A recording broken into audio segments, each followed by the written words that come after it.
So, when we last left our heroes, they had defeated the treacherous and vile Ines and Hewlett Redley, innkeepers of the Foaming Mug Inn in Orlane, who turned out to be vampires, or rather, Ines was a vampire and her husband was a familiar. And they had bought the Foaming Mug for the express purpose of targeting adventurers returning to and from the Rushmores on behalf of their master, the vampire lord Cass, as our adventurers learned. One of their targets was Ulwith, friend and mentor to each of the party members, but unbeknownst to the vampire Ines and her husband Familiar, his items were infected with a plague-bearing red spores which had only not infected Hewlett, but the Travanter family, their children, and most importantly of all, the party, or at least most of them. After their confrontation, the party found Ulwith's notes, which told his tale, following his leads accumulated over years of exploring and traveling into the Rushmores with his two companions, Gwenders and Freda, in search of ruins from the time of the Krathian Empire, also known as the Occluded Empire, the empire ruled over by one Vecna. Discovering clues in Ulwith's journal that pointed to the possibility of a cure for their condition, the party traveled 5 days into the Rushmores, following Ulwith's meticulous maps and notes and avoiding most of the hazards of the Forsaken Moors. On the 5th day, they were confronted by native Flan tribesfolk, which warned them about the hill detailed in Ulwith's journal, warning that they would find nothing but death there. Having no choice, however, the party journeyed onwards to the hill, finding the dead under the bog water where Ulwith had chronicled Frida's death at the hands of bog mummies. The undead, whose number now included Frida, tried to end their trip early, but were thwarted once again, Agazar putting his friend Frida to her final rest. And that is where we pick up with our heroes. You have left the bog mummies behind you. You have a hill ahead of you. It's a rocky hill, like many you've seen in the moor so far in your 5 days of travel. Behind you could hear the moan subsiding. It seems like they're sticking to the watery bog area. And as you climb the hill, which is a fairly substantial hill, there's a dim green light that you can see. And as you get closer, the fog sort of dissipates, or rather, you can see a little bit better as you get closer.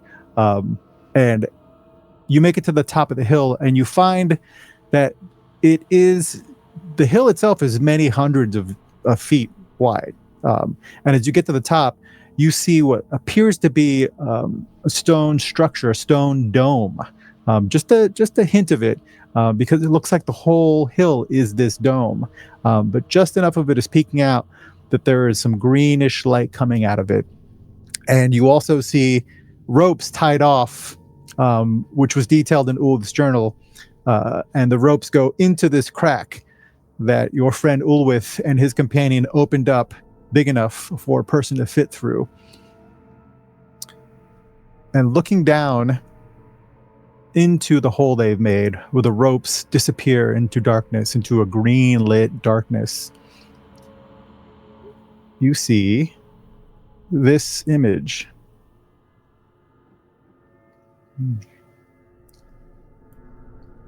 Whoa. I was hoping for a rest to get some slots back. I guess not. Or such a statue. You don't have to go down. This is what you can see as you peek through the hole above. You are obviously at the top of this tower, this dome being the roof of this tower, and the green light is now evident, is coming from this humongous statue.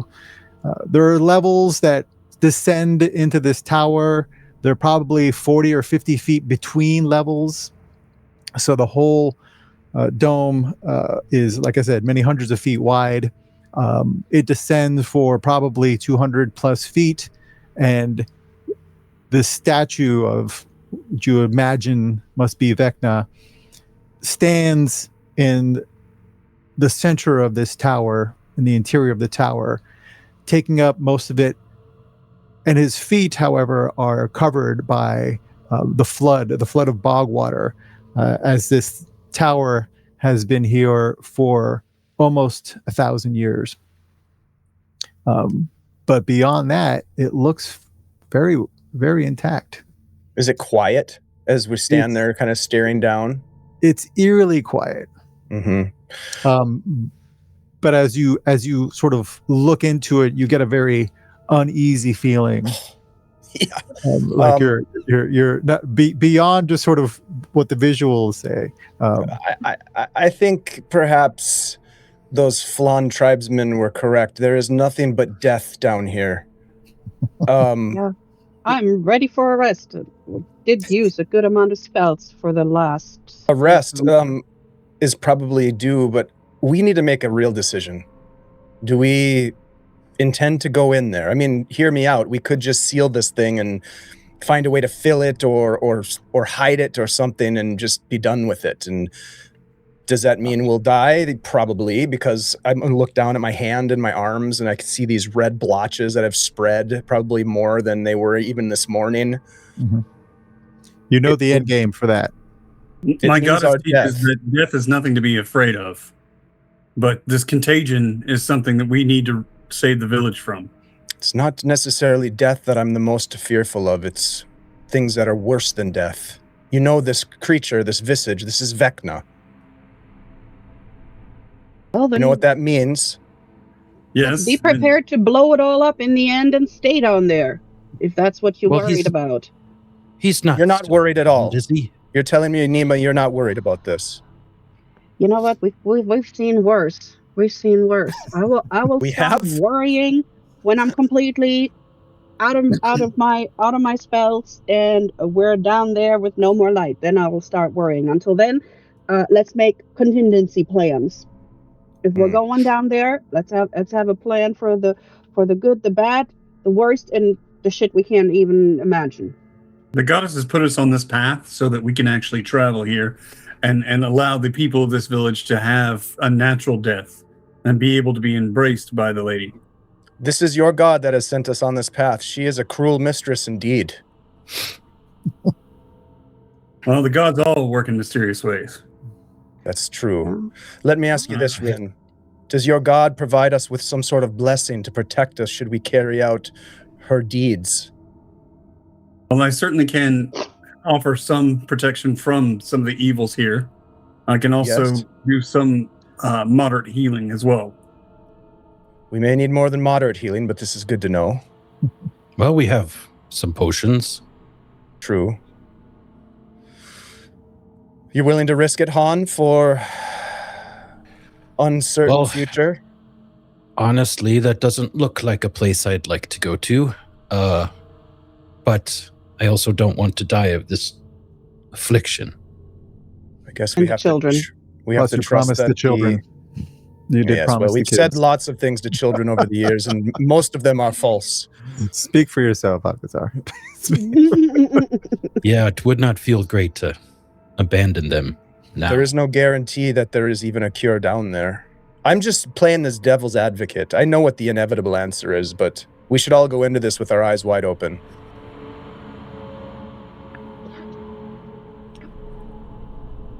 Perhaps we should rest before we delve, yes?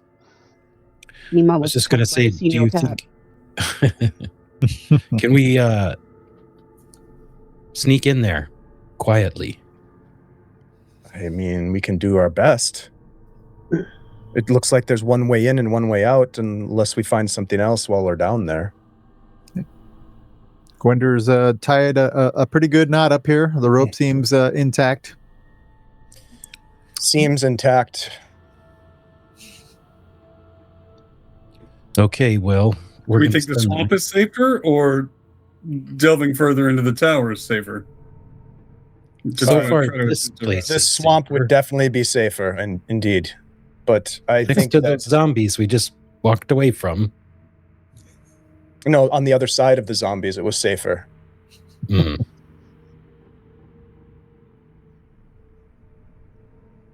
You do have, if you want to rest before you go in the tower proper, again, like as I said, that you are on a hill, and the hill is it's a large hill. It's many hundreds of feet wide even at the top here. The entrance is only, Nima might barely be able to make it through this hole. The rest of it is overgrown with moss and grass, and it looks just like a rocky hill. How far of a drop approximately, Jose, from the entrance to the water below? From the entrance to the water? Yeah, like if we were to fall, for example, like how far would we be falling? If you were to fall, you would just fall onto the platform that you see at the very edge of in the picture. Because the tower, the crack in the dome is to the edge of the dome. So if you were to drop down, you would end up on the top balcony. Oh, okay. That circles about how far down is it to that platform? That's about 40 feet down to the first balcony, to the top balcony. It's still a 40-foot drop if we fall. I guess make sure you don't lose your grip. Thanks, Phantom. Great to see you. Appreciate the resub. The tower itself is canted. You can tell from up here about maybe 5 degrees towards sort of you if you're looking at the picture. But it should be doable. I think Nima's correct. We should try to do the best we can to rest before going in there so that we're at least at our full faculties. And if we need to set guards to keep track of these undead that keep wandering in the water, hopefully they'll keep their distance, but we could set sentries, take some rest, and then go in. Hana's gonna take a look around. Are there any spots that are like maybe somewhat like any like little outcroppings of trees or anything like that in this area? Or you haven't seen a tree for 5 days. The most there's no trees in the moors. The most there is like 2 feet of shrubbery. Basically there's grasses, there's mosses, but that's about all that grows. You do see some places where there's some rocky outcroppings, but again, this is a fairly smooth hill. It's got grass and moss up here. The rocks are down below, because the hill, as it turns out, is just the top of this dome, this immense dome. All right. Well, maybe we should find a place to camp. You could camp at the apex. You could just camp on top of this center of the hill, and you'd have a great view of anything around you. It seems like the safest place right here. All Let's do what we can to rest. What do you think? Sounds good. Before we go to sleep, I would like to take a look at that dagger that you found and see if I can identify what that is. Sure, and I'll pull it out of my belt, and I'll kind of do a little spin with it and hand it to hilt first to you. All right, so then she will, before going to sleep, she will settle down and cast Identify as a ritual spell. Excellent. It is a +1 dagger. It is ancient, obviously. It's got all sorts of intricate designs on the hilt, and it is also serves as a spell storing dagger. No shit. So what does that mean, Jose? That means cast into it? You can cast a spell into it, and it will keep it until you need it. Any level? I believe, let's see, I think at least 3rd level. Okay. But let me double check here quick. Yeah, that's pretty cool. That is. And you're sure it's not cursed? Don't look at me like that. That doesn't make me trust you anymore. And that laugh is not helping, Nima. It can hold up to 5 levels worth of spells. 5 hold levels. up to 5 curses. Wow. 5 levels, Wow, 5 wow. curses. I mean, the spells. 5 levels 5 of spells? Does it all have to be his? No, 5 levels worth of spells. It has to be the wielder because the wielder has to attune to it. Yeah. Mm. So 1 spell, but you can go up to like level 5. Or 5 first level spells. Correct. Okay. So you could cast all your spells in it, rest, and go with double spells tomorrow. Yeah. I think I will do that. If everybody's okay with me keeping this, I will put it to good use. Yeah. I think it's most useful for you. I believe so. So I'm going to cast some spells into it before we do the rest. Excellent. What you casting it to it? I got to think about that for a minute. Okay. Okay. Yeah. Well, he's thinking we're probably setting up camp and figuring out who keeps watch, whatever. Sure. This is the first night you haven't had one of Ulduith's peat huts, which came in handy all the way here. It'll be, you'll be exposed unless you have tents and whatnot. But so far, you haven't run into any foul weather. Have a tent. You did buy a tent at Ceres General Store. Yes. I have one as well. So while Al is sitting down, fiddling with his new toy after I told him what it actually does, I'm gonna, start setting up the tent and, see if Rin will help me. Excellent. Absolutely. Rin will absolutely help set up the tent. Somebody, one of you can roll me a D100 for the day. Should I roll? Go for it. Yeah, go ahead. I'll absolutely blame it on you today. Okay. Just didn't want Al to do it again and get flamed. 84. 84. All right. Uh-oh. Okay. You said about... Yeah. I was just going to say, I cast Lightning Bolt, which is a 3rd level, and Misty Step, which is a 2nd level. Excellent. How did I know you were going to keep one of your keep your boots dry spells? I knew it. But I have my expedition boots on, just to be clear. We set this up last week. I'm not getting those expensive boots dirty. I mean, they have double stitching. You don't. Yeah, you don't wear those into the marsh. Exactly. Rin knows. You have tents and provisions to keep yourself warm and dry throughout the night. You set up your watches. As night falls, it's hard. You don't see the sun setting because it's just so occluded by the mist and the fog here. But the day grows dimmer and dimmer and dimmer until finally it's night and you can't see much past your hand. But you've got the tent. Do you have a fire going? Yes. Yeah. Okay. Modest fire.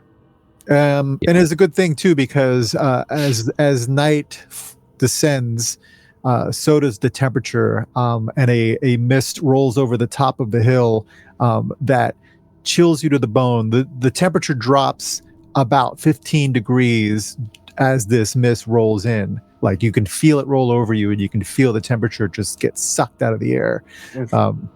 And you think that if you didn't have a fire, and in fact, you are all compelled to sort of huddle by the fire while this mist is hanging out. It even wakes up some of you if you were already sleeping.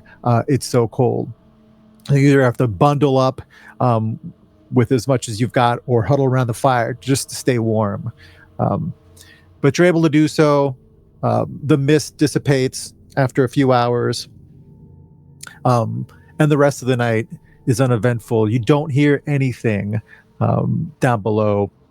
The bog creatures you would imagine, have gone back under, and no other living things are in this area. Wow. It's like a dead zone. Yep. The next morning, the sun comes up. That is, the fog gets light enough for you to see somewhat. And the hole's still there. You're all still alive. What are you guys doing? All right. Well, who's going first? Han? Han is just going to take a minute to get his lantern sorted. So he has a source of light down there. Yeah, I'll go down first. Do be careful. The first step's a doozy. I can see that. Han will just take some precautionary glances down the hole just to make sure he's not going to land on a zombie or something. Yeah. Like I said, the rope looks like it just goes down. There's plenty of rope. It ends about 40 feet below you. You can see that the rope is, safely on the ledge and on the balcony that surrounds the whole level up here. And you can see that there are these alcoves, these niches that go all the way around, just like the ones you can see in the picture on this balcony. And they're about 15 foot wide, about 10 feet deep. They have some sort of either altar or sarcophagus in the center with a green light at the rear of the niche of the alcove. You can't tell what it is quite yet. And each alcove is flanked with some sort of statue. Okay. Of a figure. They all appear to be the same from from what you can tell from where you are. You can go ahead and give me Han. Yep. Yeah, Han will carefully make his way down. Start carefully making his way down. Sure. An athletics check. It's a very easy DC since you got a nice rope here. Gwender's even knotted it for you, so it's nice and knotted. So. Athletics. Out, remember, I can pull all of y'all hanging from a rope. I mean, I get the sense that we're going to have the opportunity to thank Gwender's on this adventure. Let's see. That's a 22. No problem. You shimmy down the rope,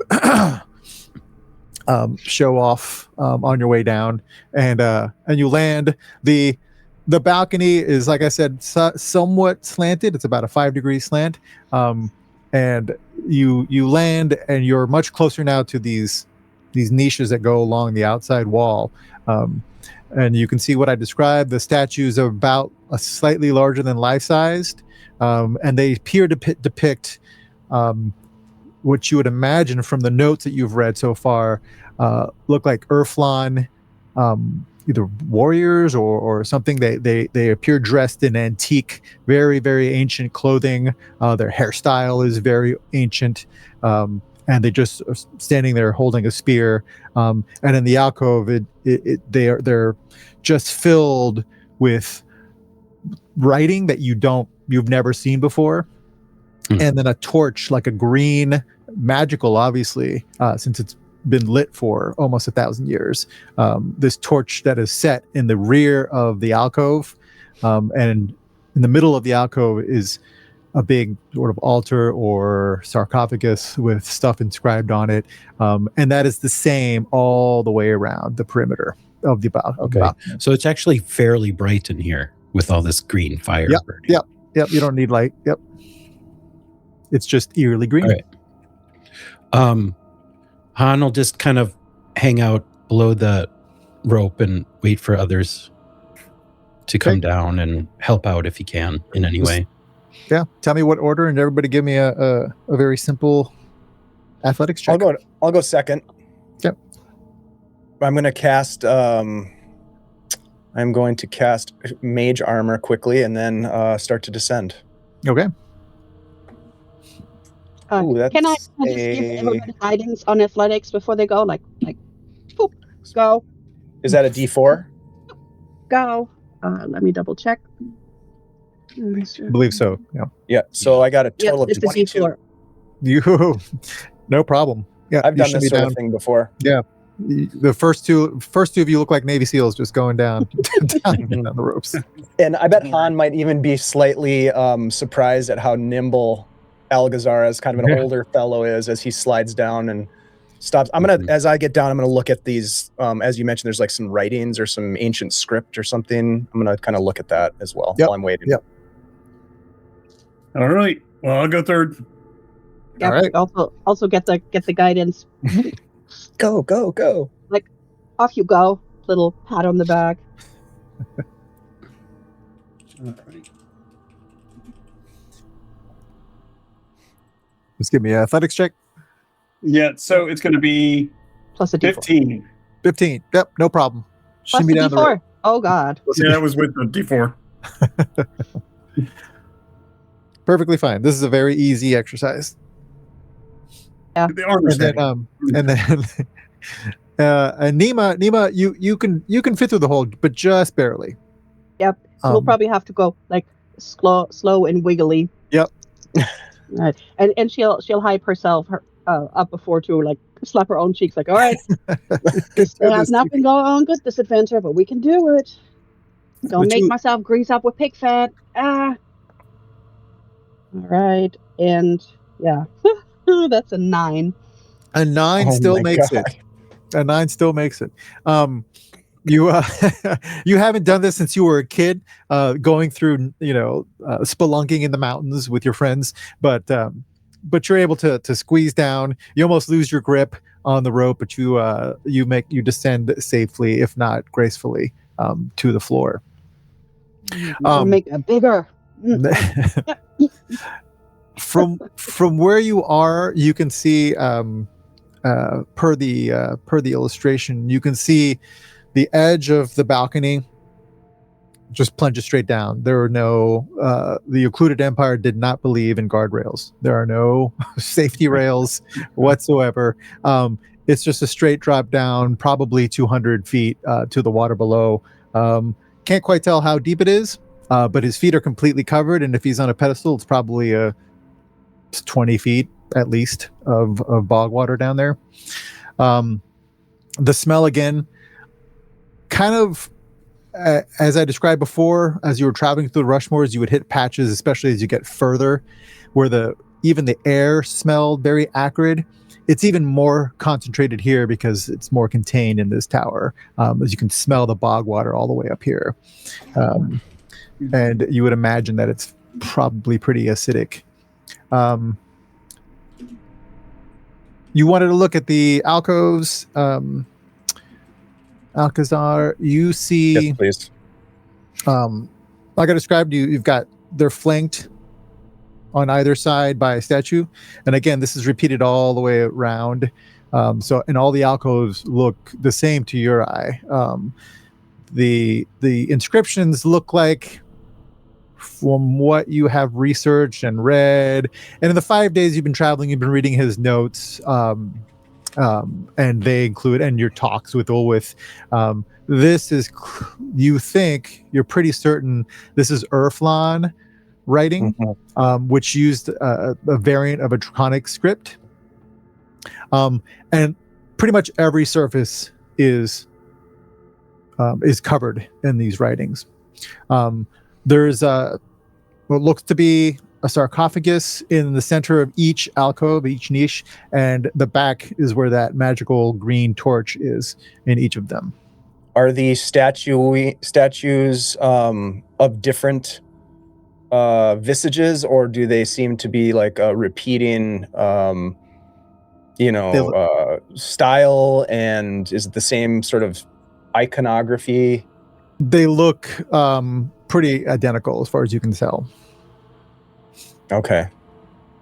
Just this ancient Urflan warrior, you would imagine. And I imagine that with my time spent with Ulwith, that we would have talked of the Urflan. This was something. I mean, he's spent a lot of time out in the Rushmores. This was his pattern. Is there anything specific that I might have picked up from him regarding sort of what their relevance is in connection to Vecna, perhaps?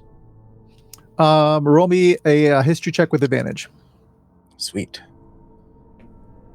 While he's putzing around, can Nima just like I am try not and take putzing, I'm studying, Nima, and that is a 16 total. Yeah, you're amazing. She just wants to take like a deep breath in and use like her medicine and her perception and just make sure there's no toxic air or anything that will make us sick coming from below that we need to protect from. Sure. Nima's breathing deep and Algazar is studying. Algazar, not much is known about the Occluded Empire. You would imagine that Vecna ruled over, this area, the Rushmores, what is now the Rushmores, and many, and quite a bit beyond that as well. These Urflan warriors were probably temple or not temple guards. He would have, different towers with different specialties, and who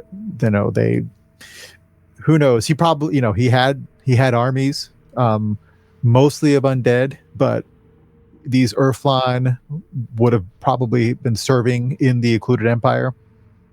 Okay. This is very ancient stuff, though. This is almost 1,000 years old. Yeah. I'll express that to the rest of them in case they're not familiar with the Urflon, how ancient this place is. And there's this, as far as you know, and as far as Ulwith knows, which is part of the reason it was his life's passion, is that there's not been any major finds of Ecrathian architecture or buildings. They've been rumored to be in the Rushmores. There might have been, very small things here and there, but as far as you can tell, this is a pretty major find. If there's anything that looks somewhat significant that might be good to preserve, I'm going to do like a rubbing. I've got some chalk and some parchment maybe, and just try to get like a rubbing of something that looks like it might be important. I don't know. Sure. Yeah. All right, Nima. The air is, as I said, very acrid. You don't think you're going to suffer any ill effects from it right now, but you think that if you were here for a few days, you probably would. It's an exposure thing.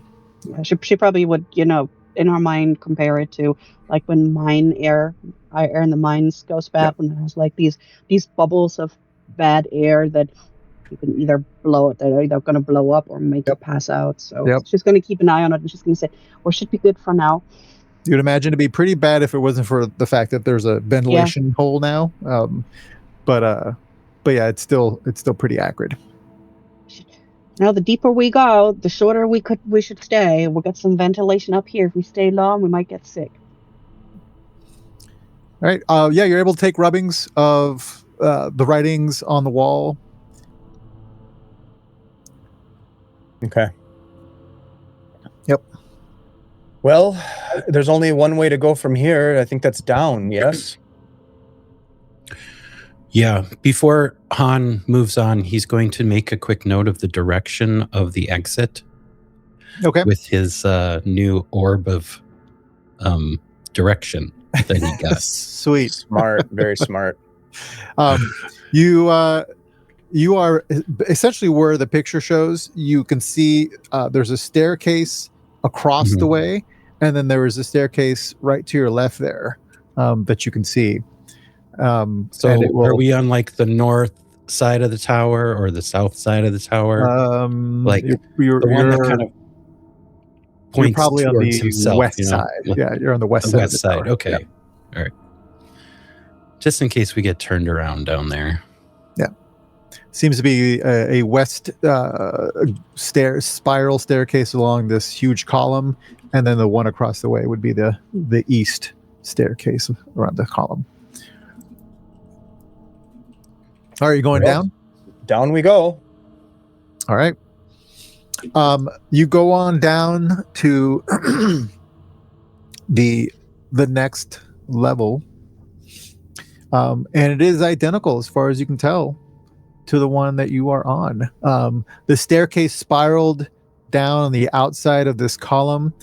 It took you closer to this ginormous statue, and the light that seems to be emulating the torches in the alcoves, except on the end of this 180-foot staff. And as you walk down the steps, it's about 40 to 50 feet between this level and the next level. And there you go. This continues, as you can tell, for another 2 to 3 levels before it hits the water. Did Ulwith's journal say where this wasn't it a laboratory or something that he found? Yep. Did it say what level by any chance? It did not. Not specify. No. Can we see any signs of anything moving, or like signs that anything moved here, or pooped here, or nested here, anything like that? Well, you know for a fact that Ulwith and Gwenders have been here fairly recently. So you can roll me a perception or investigation. And Jose, what do we remember from the journal about that laboratory? It mentioned that there were scrolls and vials containing different experiments and different. And he one of the vials that he got that had those red spores were taken from this laboratory. They were not able to get basically what he assumed were the records of the processes for this, for whatever experiment made these things, implying that the records in that lab had how to create, and if there's an antidote, how to cure. Oh, I rolled a 14, by the way. 14. You definitely see what looks to be, disturbed dust and whatnot, where you would imagine that Gwenders and Ulwith, were on this floor. They obviously landed where you guys did because you're using Gwenders' rope. It appears that they went down the same way you did to this level. But no signs of any creatures or animals or anything. Nope, not that you can see. They probably wouldn't want to live here anyways. Yeah, who would? What kind of light source or light quality do we have as we continue down to the next level? Is it the same illumination of this eerie greenness, or is it? Okay, so it's not getting darker. No, every niche has one of those green torches. And then you have the central light of the staff from the statue. Okay. Anybody else want to look around on the second? Yeah, Han will take a look around. Okay, real quick. Not great. The 12. Yeah. 12. You can confirm what Nima has found is that it looks like they came down the spiral staircase as well, and were sort of on this level. So we're essentially kind of following their tracks as we continue down. We can kind of see that their tracks in the dust and as far as tracks go, you can tell there's some disturbance, and you would imagine it's them because they started at where your rope was, or what Gwenders' rope is. And Ren? And as his friends are investigating, he's just kind of watching around and trying to protect them. All right, give me a perception check. Okay.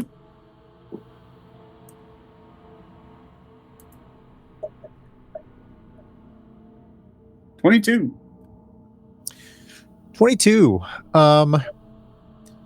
You look around. You're looking around, and you just get this sense that you're being watched, but and your intuition has you look up, and you think maybe you spotted some movement, but it's in like the vaulted arch of the dome. You can't, it's greenish lit up there. There's nooks and crannies up there, but you don't see anything solid. It's just more of an intuition, and maybe a shadow moved. Okay, but that's like 70 feet up or so. I quietly tell my compatriots, I do feel like we are being watched, and something may be hiding in the shadows of the dome above us. We should be ready for anything at this point, I think. My money is on undead. I'll stand watch as you investigate. I think we should follow these tracks as far as we can until we lose them or we find out what happened to poor Gwenders. I have a sense we'll be able to thank Gwenders for this entry point. Jose, quick question. Was the hole that we came through, was it a doorway into this place, or was it like a broken, like a fractured part of the dome?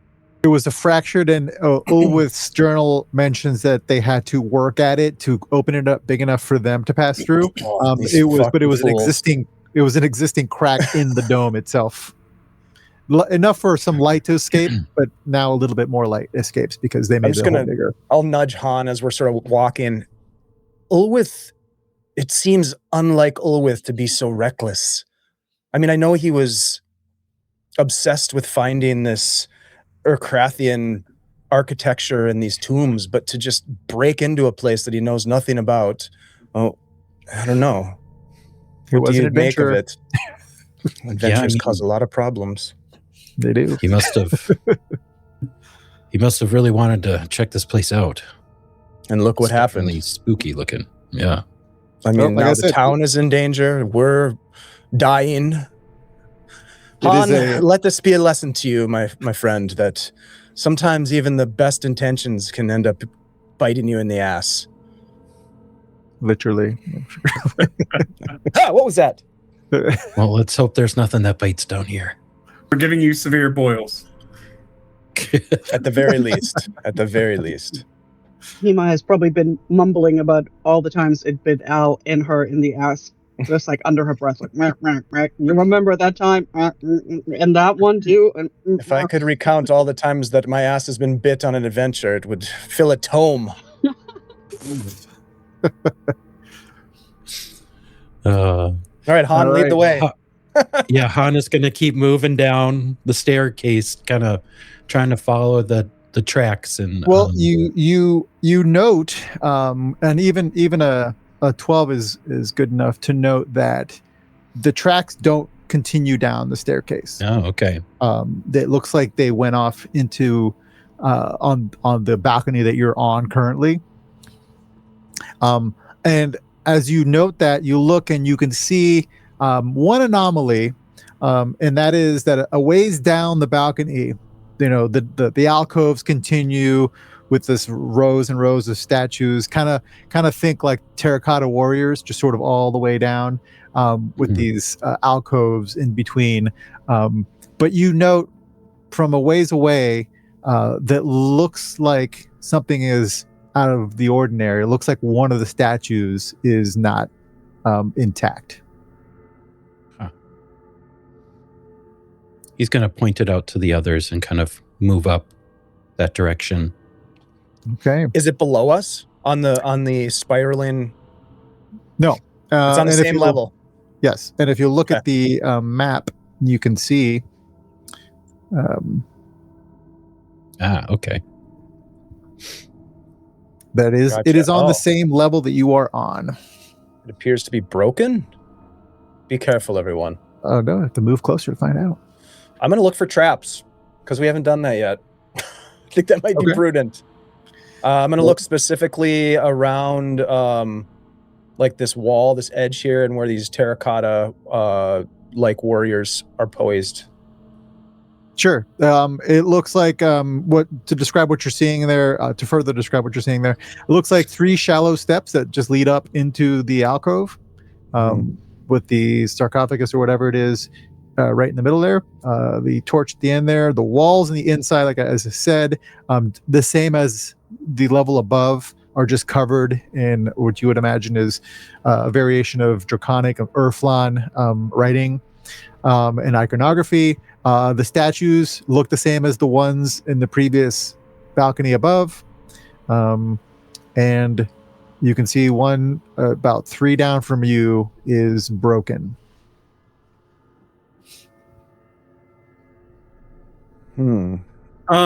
Before we move any further, Renard says, "My friends, come closer. After seeing like some movement or feeling at least some sort of presence watching us and hiding in the shadows above us, I am starting to get nervous, and I would like to offer you some aid from my goddess." And he says a prayer to Weejoss and touches each in turn and gives them 5 hit points, temporary hit points, for up to 8 hours. Heck using yeah. the channel divinities. Thank you very much. Appreciated. I'm going to, as this is happening, I'm going to cast Mage Hand, Jose. Okay. And I'm going to send my Mage Hand down to the broken statue. And if there are fragments of the statue that are laying about and that are small enough to grab, I'm going to grab one of them and float it back to me. Okay. if that's possible. Yeah, you have to move up a little. I think the range is 30 feet, isn't it? Or Yes, 30 feet. Nima is duffing her shield. If Ren is feeling bad and there's something going on, she's gonna get her shield out and get ready. Okay, I got to get up there, huh? yeah, get up to the next niche. Okay. Han will move up with you. All right. Thank you. Yep. I'll go same as the one before and the one before that. They all look the same except for this one. You can also see now that you're at this range, you can see something, sort of a discoloration on the stone floor as well. You grab one of the pieces, and you mage hand it over to you. You have a broken piece of statue. Is there anything remarkable about it? Anything of interest? It is much like I described the terracotta warriors. It looks like they are clay statues. They're not made of like solid stone. It looks to be about an inch thick, but it is like like a clay statue as opposed to hollow clay statue as opposed to a solid stone statue. Okay. Does it look like there's if I turn the rock around, does it look like on the inside of that hollow statue, does it look like there was any sort of like different coloration or a different texture or anything like that? Like maybe something was inside this statue? Roll me an investigation. Okay. That's a natural 20 for Nat 20. A total of 26. 20, just 20. Sorry, that was intimidation. Why am I so intimidating? All right, anyways, nat 20. Nat 20. With a nat 20, the inside of this shard looks like it has remnants of cloth, like very fine linen. Were you saying that this like streak on the ground is like the mark? Was that what you're talking about? Something unusual. Yep. Yeah. Han is going to go up and kind of kneel down next to that and just kind of take a look and see if does it look like something was dragged off the side or something? Mm-hmm. Or is it biological? A smear? It definitely looks like a biological smear. It doesn't necessarily look like blood, but it could be that with other stuff. You can't tell. It definitely looks like sort of slimy biological smear is a great description. Han has some training in medicine. Can he kind of tell whether this is like some kind of gore or like dried blood or sure, give me a medicine check. Can I help with that since I'm like sure, yeah, because I'm like cat. I got like so with that the dot on it. What's that? What'd you say? I'm like proficient in it. I couldn't think of the word. Proficient. Yeah. While this is happening, I'm gonna turn to Rin and just be like, "What 22? Do you make of this?" And I'm gonna show him the inside of the fragment of the clay with the fabric. Does it look like ritual bindings for a corpse? It could. Is there a biological smear on there?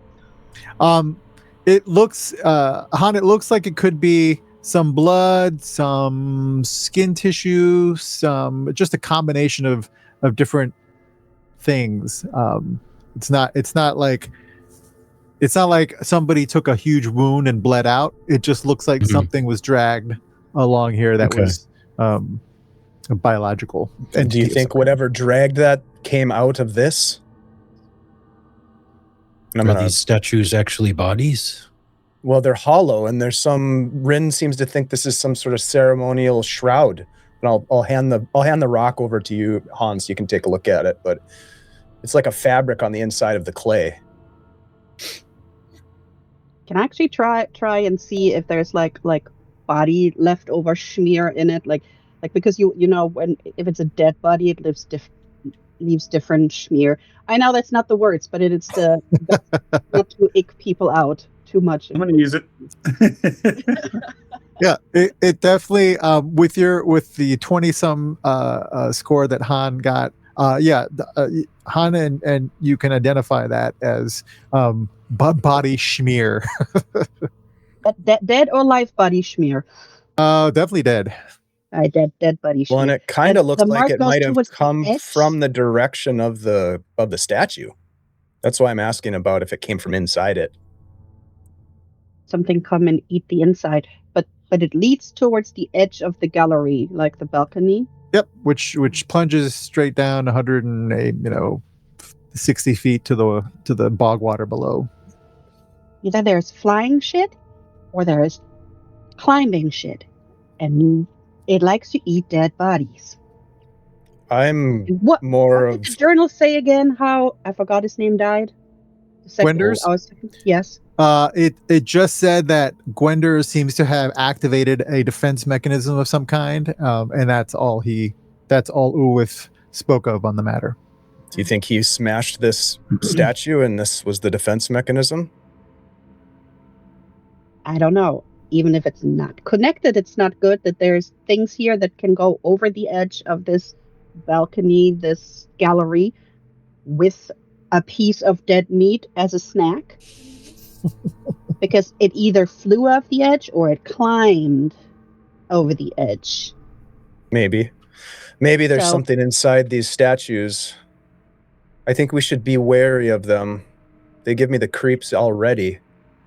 Yeah, well, there's dead body schmear in there, and if these are ritual bindings, like Rin said, shouldn't this have been dead so long ago that there's no snack left here? You would think. Yeah. This is the realm of Vecna. Mm-hmm. The space behind the statue, is it just a solid wall now? Yeah, it's just a shallow pedestal with a solid wall. Yep. I'm going to investigate the broken shards more now that I'm right up next to them. Okay. Han will move up a little bit. I really want to know if something came out of the statue or if that smears something else. I'll also assist in this because I'm curious as well. Sure. Thank you so much for the follow. Sleepy Potato. What a great name. Thank you so much. Ready for flying and climbing shit. Go ahead and roll me another investigation with advantage. Okay. Not as good. That is going to be a 14. 14. Yeah, you got lucky with that one piece that you had that had a piece of a good chunk of solid linen, but thanks, Jeff. You note that the inside of this terracotta statue looks to have had more of that sort of linen material that was probably attached to something that was in here, but not with core on it. It was not part of the. Terracotta statue itself. Mm-hmm. But there's no remnants of schmear inside of it. Jose? Not inside of the statue itself. Right. Sorry, go ahead, Ren.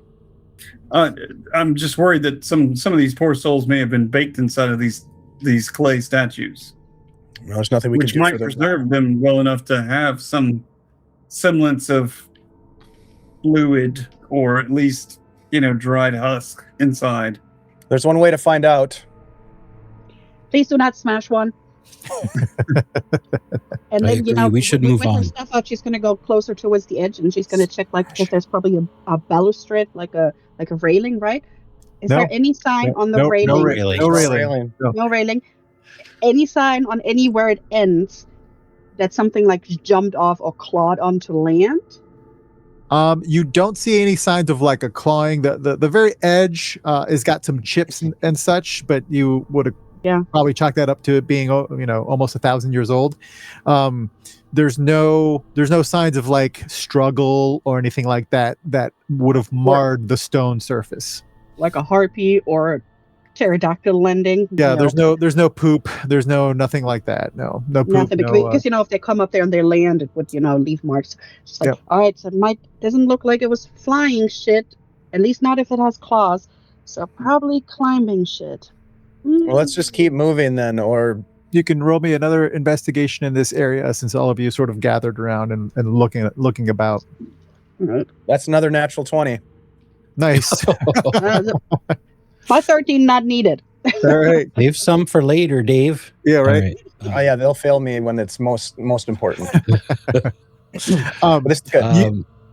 17 for Han. 17. All right. So you guys definitely pick up on the following. The area directly in front of this alcove that you're standing in front of, Algazar, looks to have seen some action. It looks like the dust and the stones were scraped up just enough that it looks like there was a fight right here, right in front of the alcove. And it also looks like there's some disturbed dust inside the alcove. Right here? Yep. Mm-hmm. I'm gonna say, hey, Ren, cover me. I'm gonna walk up slowly. I'm gonna look for some traps on the stairs here on this landing.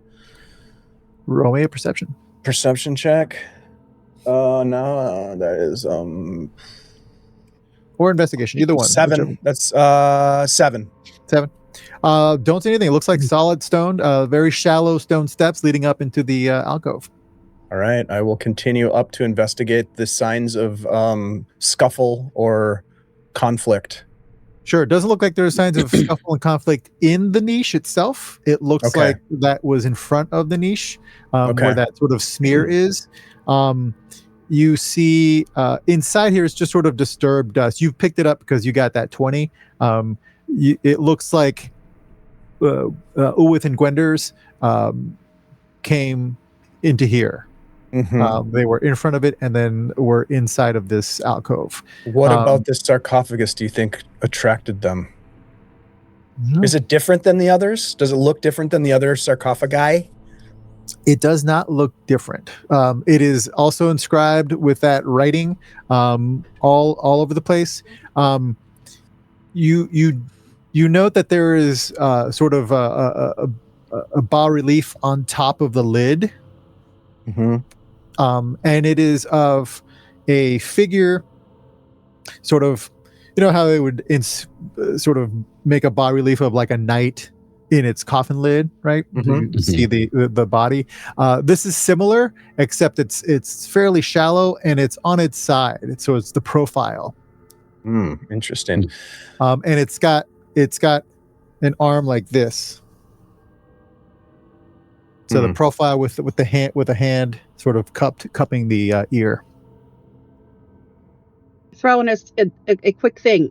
Each of them look different. Each of the coffins. Each of the coffins. Some of them. Sure, they're sarcophagi. Most of them look the same as this lid. Some of them have a figure facing out. But that's the only difference. Some of them have the figure facing up and some of them have the figure facing sideways with the hand like that. They're all cupping like they're listening. Yeah. Did it look like that statue moved, or was it smashed while it was stationary? Looks like it was smashed while it was stationary. Okay, at least it's not like that thing listened and that thing stepped off and then there was a fight. It doesn't disturb the grave. Well, it doesn't strike me as something that Ulwith would do, smashing things in an ancient temple. That doesn't seem like Ulwith's style. Well, while I'm watching Albrack, I'm also watching I'm kind of keeping my periphery on the terracotta statue to our left. Okay. To make sure it doesn't start moving. The one that's right in front of me, yeah. It's standing still like it's been. Okay. What if they got attacked? The fight got too loud. Look, I think we're getting distracted. This is not the laboratory that we're looking for. These are potential things that could kill us. If we were to open... I mean, Nima, this reminds me exactly of that haunted monastery that we were in. We open up one of these sarcophagi, something jumps out, we have to fight it, Han probably dies. And then what good does that do?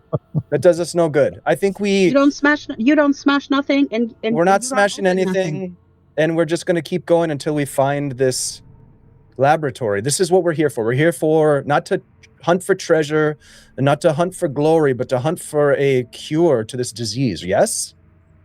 Yes, and please watch out for things that are good climbers. This is what makes it strange for you, Algazar, because you know that this doesn't really match what what he described, but your fabulous roll so far tell you that the tracks, the dust is not disturbed anywhere else. It looks like you have followed the disturbed dust that can only have been Ulwith and Gwender's tracks down the steps to this level, to this alcove. Here's what I hate that I'm about to say.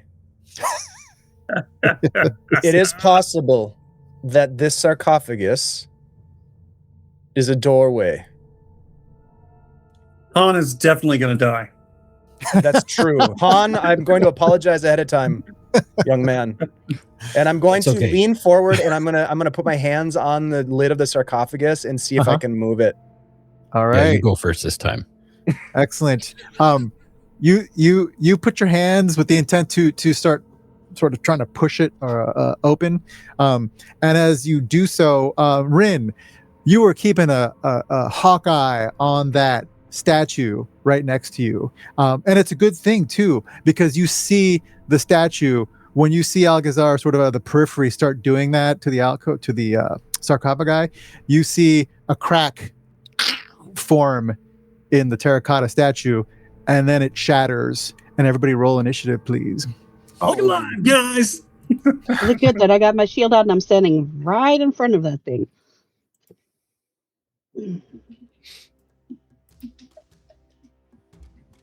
He looks friendly. Yeah, just wants to make friends. Mm-hmm. See how Owlbear does me. That was not good. I got a 19.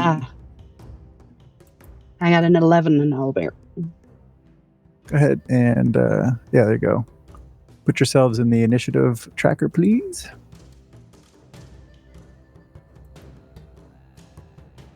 How do we add? I don't know if I can add myself. Yeah, Yeah. Right click, add to initiative. Yeah, right click. I see. Oh, okay, gotcha. Mm.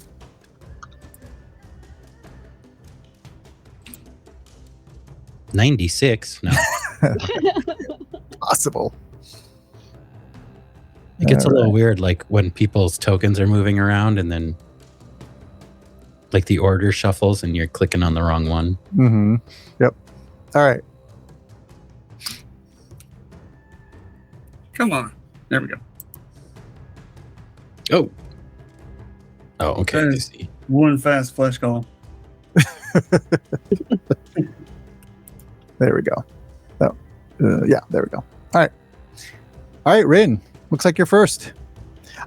This thing breaks out of this terracotta statue that it has contained it for centuries. It is wrapped much like a mummy might be in linen, but its face is exposed, and you see this face that is stitched together, and it's not only stitched together, but its eyes have been stitched shut, its ears are missing, and its mouth has been stitched shut. And your go. What are you doing? I step forward and I say, "You poor creature, I will send you back to the mistress's embrace." And I'm going to go ahead and give him what for. Give him what for?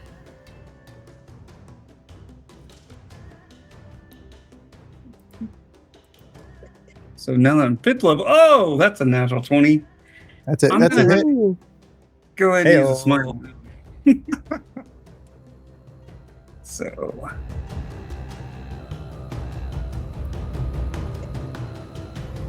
Oh, total damage is 25 for that one.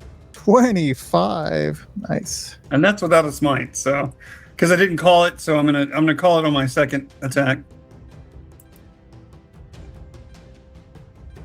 And that's a 13. Does that hit? 13 does hit. Yep. Oh, okay. Then I'll go ahead and add the smite to this one. Just a fleshy dude standing in front of you, not wearing any armor. Or fleshy dudes that have been stitched together. Looks like. Poor guys. Okay, the regular damage. Ooh, kind of sad for 6. 6. Yep. right. And then the smite damage.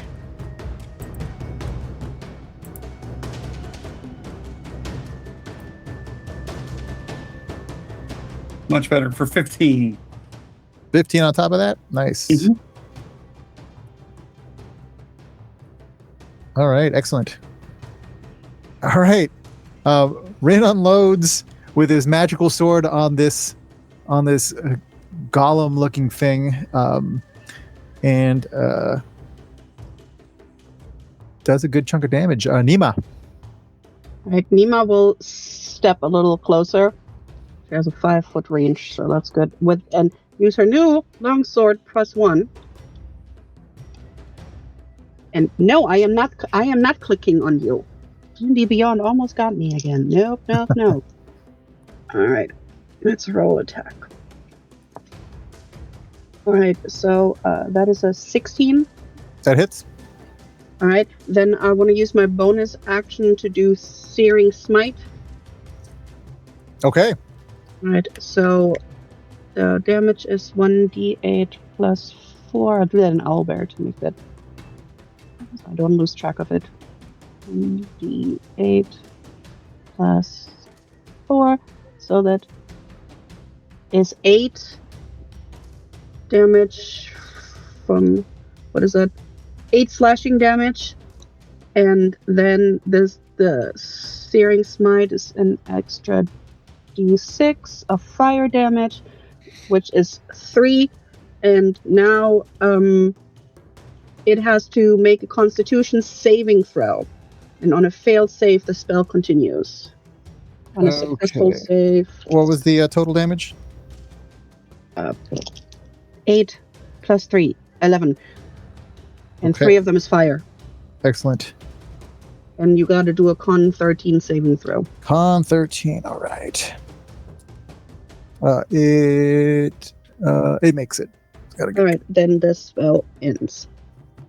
All right. All right, and that is it. Is that it? All That right. is- All right. You see it raise both of its hands, and it goes to slam two of you. At the same time, you can hear you can hear a crackling sound. Uh-oh. Um, And and and it Never seems to good. be coming from the center of the tower, the chamber. I said, So on don't the map, open that would- nothing, don't smash nothing. What did you do? Try and open. On the map, Jose, that would be up to like the north of where we are, the top Correct. of the map. Yeah. Yeah. Okay. Yeah. And Algazar, to you, it sounds like electricity. That's what it sounds like. Oh, good. Perfect. All right. It is going to slam. Targets in front of it. You try to hit it with fire, but and you smote it. All right, it's going to attack each of you once.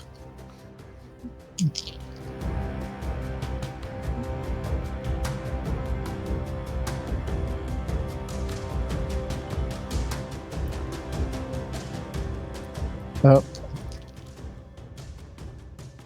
Crappy 2x4. 15 was his highest roll. I don't think either of you has a 15 or lower AC, right?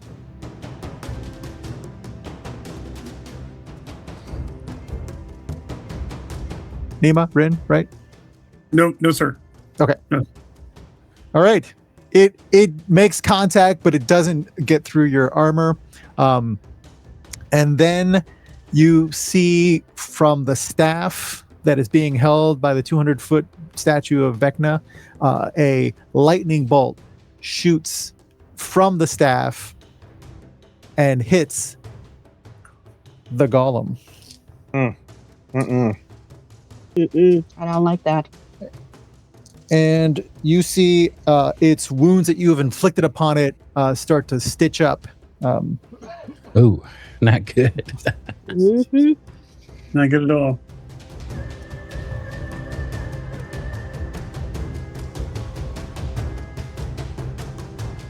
All right. And it is done. Han. All right, Han is going to kind of move down here to get a little better angle and then throw a dart at Dart this him thing. up.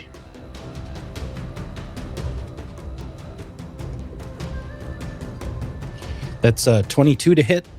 That hits.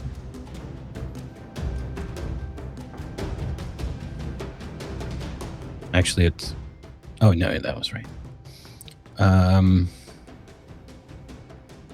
So that's a total of 7 piercing. Okay. And then he's going to run up to it and kick it in the face All right. for his extra attack. With the Vex property on my dart, I have advantage on this one. Okay.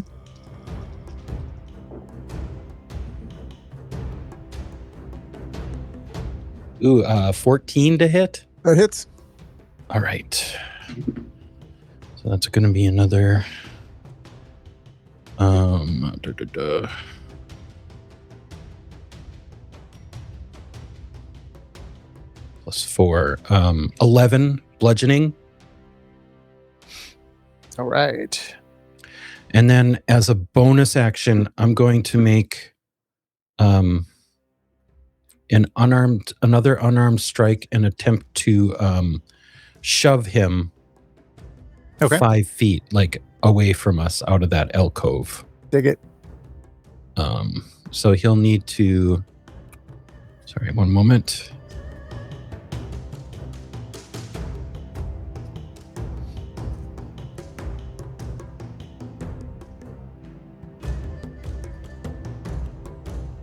Eight plus 11 plus. So DC 15 strength check. 15 strength check. Yeah. He makes it. I'll roll. I got to hit him first. Okay. Oh, yeah, I do hit him. That's a total of 26. Yep, that for hits. another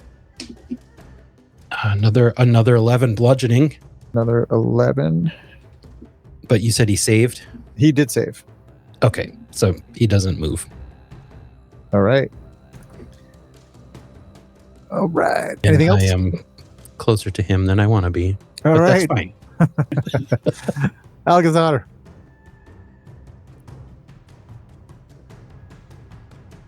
I'm gonna move out to the edge of the platform here. Can I see did I see where the lightning came from? Yes, it came from the tip of the staff that the statue of Vecna is holding. And how far away is the tip of the staff that Vecna is holding from where we are? From where you are, that is about probably about 60 feet or so. All right, I'm gonna fire off a sorceress burst at it with flame, and Okay. I'm gonna attack the staff. Okay. That's gonna be a total of 19 to hit. Yep, hits. Okay. It's 2d8 fire damage.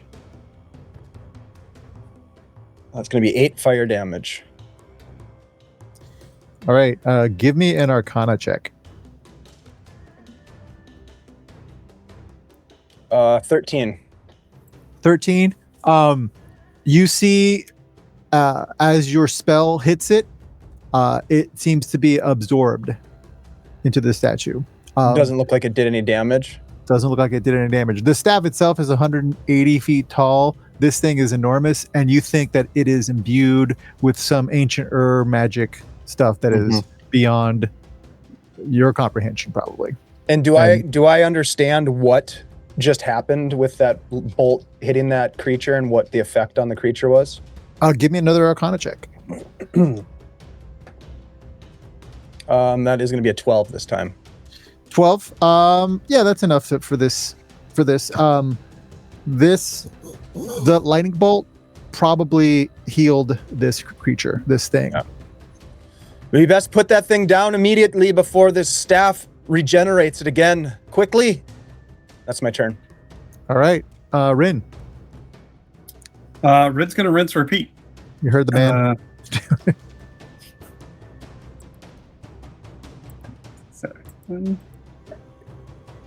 So his first is a 25. That hits. And painful. 6 points of damage. 6 points of damage. His second is a 17 That hits, yep. for 10 points of damage. All right. All right. Anything else, Ren? That's gonna be all this turn. All right. Nima. How far are we from the pillars that From the- have like the steps on it in the picture?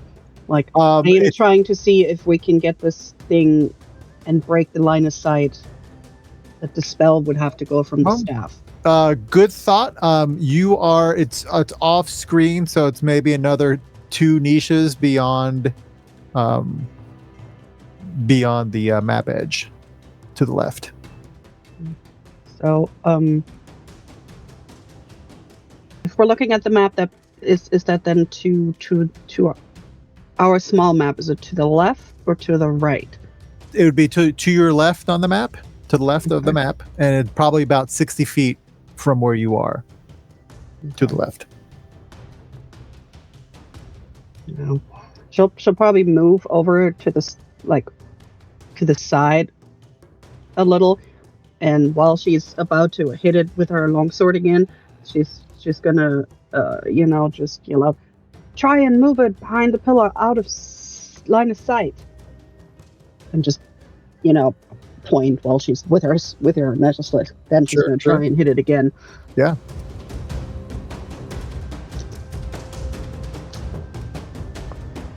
All right, that is +7. That's a 19 to hit. That hits, yep.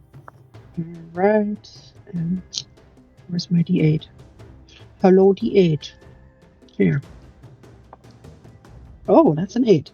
All right, and that is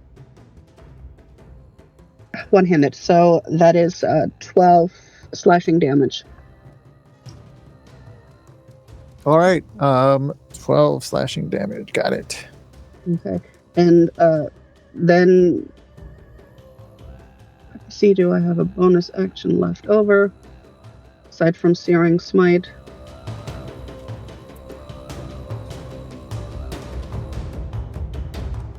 Word, magic weapon. No, I can probably not touch Han's weapon from here, right? Since I moved. Correct. I guess the flesh golem would in the way, then else I would have just magic weaponed his ass. Then she's going to cast another Searing Smite. All right. Let's see, 1d6, and he has to make another Constitution 13. Constitution. So a d6 for fire damage. Oh, it's a 6.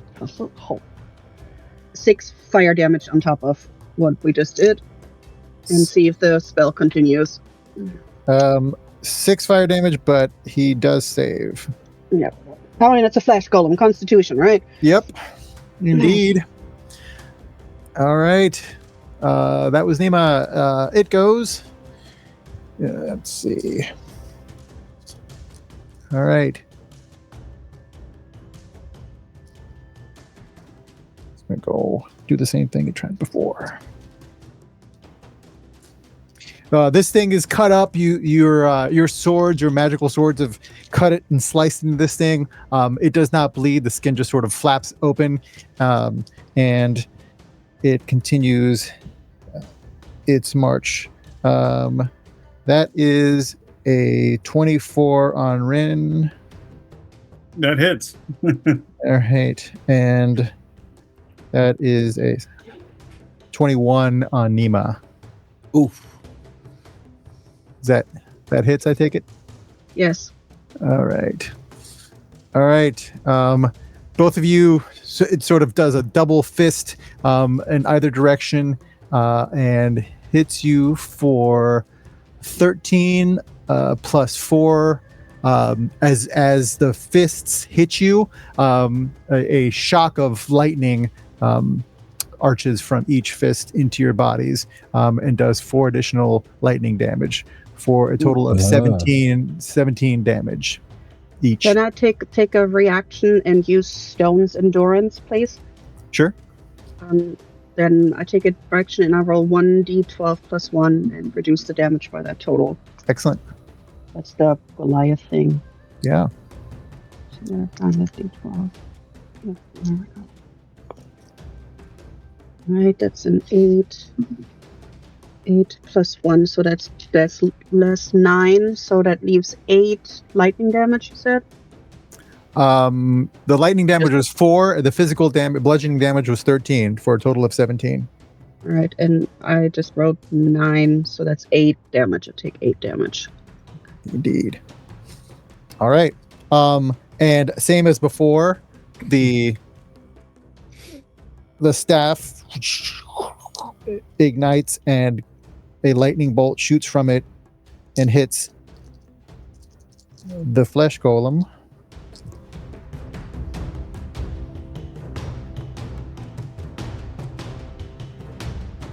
All right.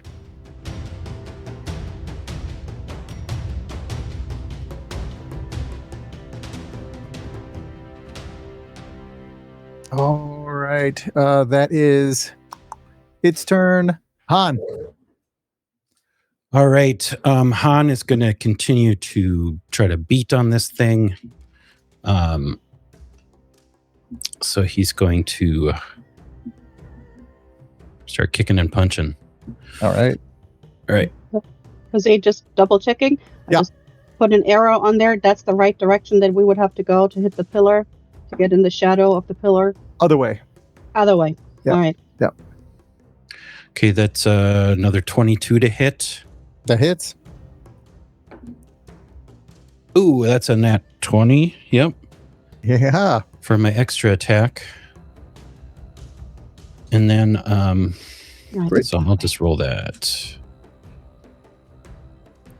So the first hit is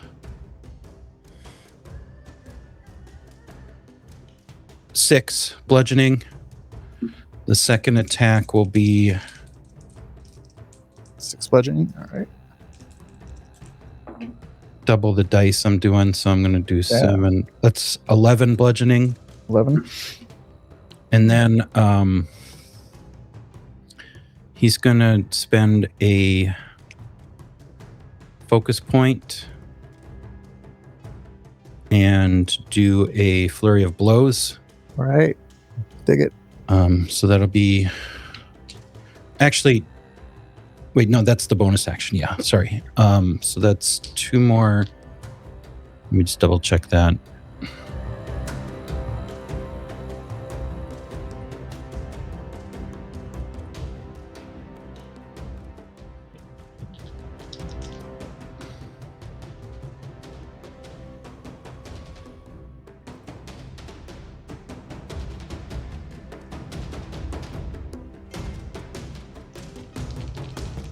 I can't remember how many I get.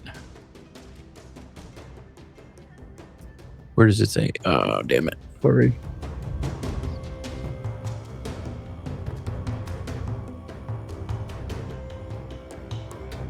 Well, it used to be 2, so I'm just going to make it 2. All right. Oh, God, that's not great. One is a 16 and one is a 10. Those are The to hit. 16 hits. Yeah. The 10 hits too. It's just a The 10 fleshy, hits too. All right. just a big fleshy dudes. Let's see. That's Conglomeration.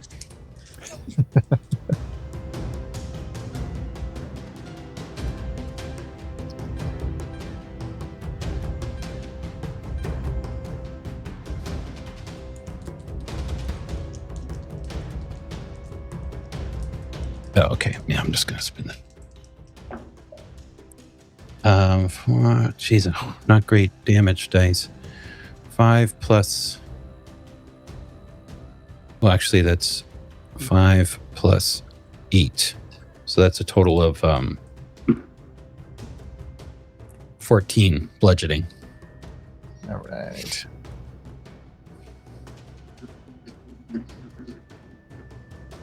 Okay. Nickel and dime. Is that it, Han? Yes, that is it. All right. Alcazar.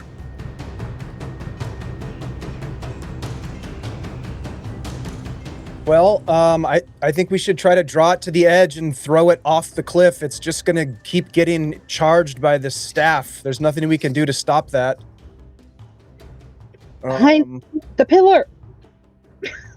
There's two options other than magic beyond your ken would be to cut the line of sight, or take the shot yourself, make a lightning rod of some sort. That'd be the only two options you would think.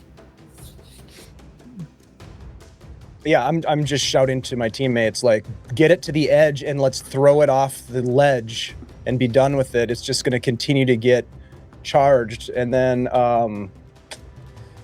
against my better judgment, I am going to cast a spell on the staff again. Okay. I am going to fight lightning with lightning. I'm gonna fire a lightning bolt at the staff. All right. It needs to make a dexterity saving throw. All right. You cast your lightning bolt, much like before with your other spell.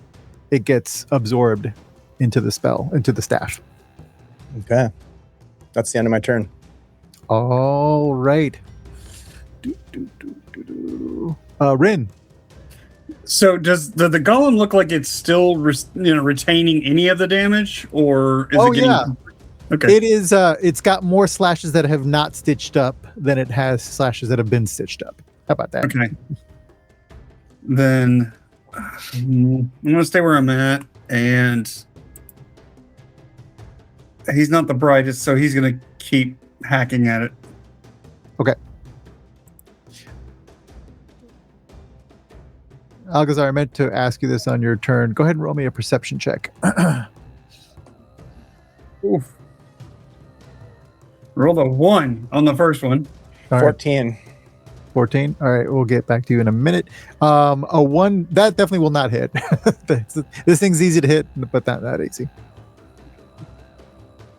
Do I still get to make my second attack? Yeah. Okay. All right, 21's a little bit better, That hits. and I'm definitely use both hands on this one. So 9 points of damage that time, All right. and that is all I'm going to do this round. Okay. Then it is Nima's turn. Like, Nima will just take a step back, just drawing it like diagonally. Okay. Not so far that she can't attack it or she's getting out of range. She's just taking like a little bit of a step, and then she's going to hit it again with her longsword. Okay.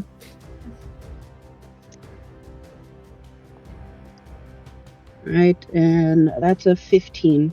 That hits. All right. That is 8 slashing damage. 8. All right. And she's going to do one more searing smite. Where was I? Oh, wrong page. There. All right, D6. Let's do the red one again. The red one was nice last time. Well, big money. Big money. All right, 3 fire damage and another of the Constitution 13.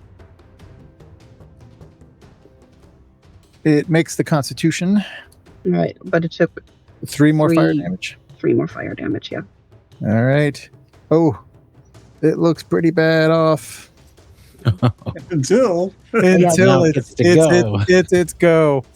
All right. Like, she's still trying to draw it like diagonally backwards because, hey, I hit you and there was fire. Maybe. Oh, it moves one step forward, and it's still going to attack both of you as before.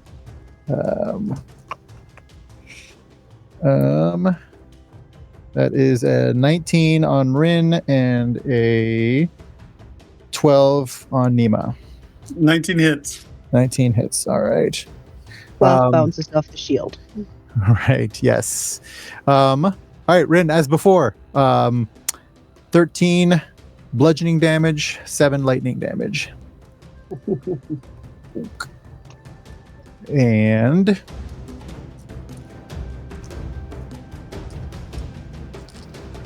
Rin's not looking happy.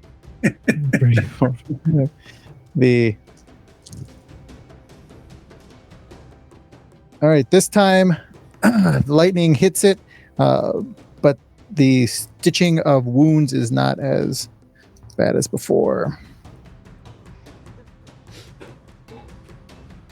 Okay.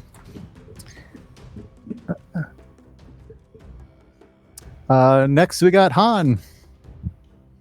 Okay.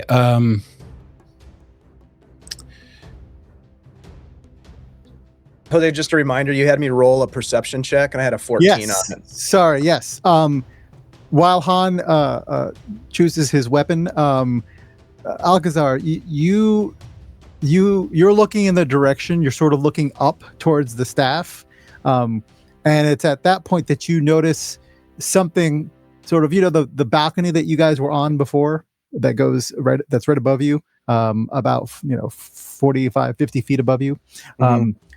Something catches your eye, and you look up, and leaning over the balcony, the edge, sort of watching you all, is a giant eyeball, as far as you can tell. It's a giant eye, but right beneath it is a mouth. Mouth question mark. It's just got these teeth that look kind of like imagine Mouth of Sauron sort of look to it. It's got just these huge elongated teeth, and it's sort of chittering as it looks in your general direction. It just seems to be watching. Like a lanternfish's mouth. Kind of like, yep. We've got more to deal with shortly. Finish them off. Han, finish them off. Han, get to it. All right. Yes, I will start attacking him again. This time he's going to move in front of him or behind him and try to shove him. I couldn't figure out if I do damage plus the shove or if it's just the shove. I'll give you damage. On my... All right. So I think it is damage. Attack. It's a 21 to hit. Yeah, that hits.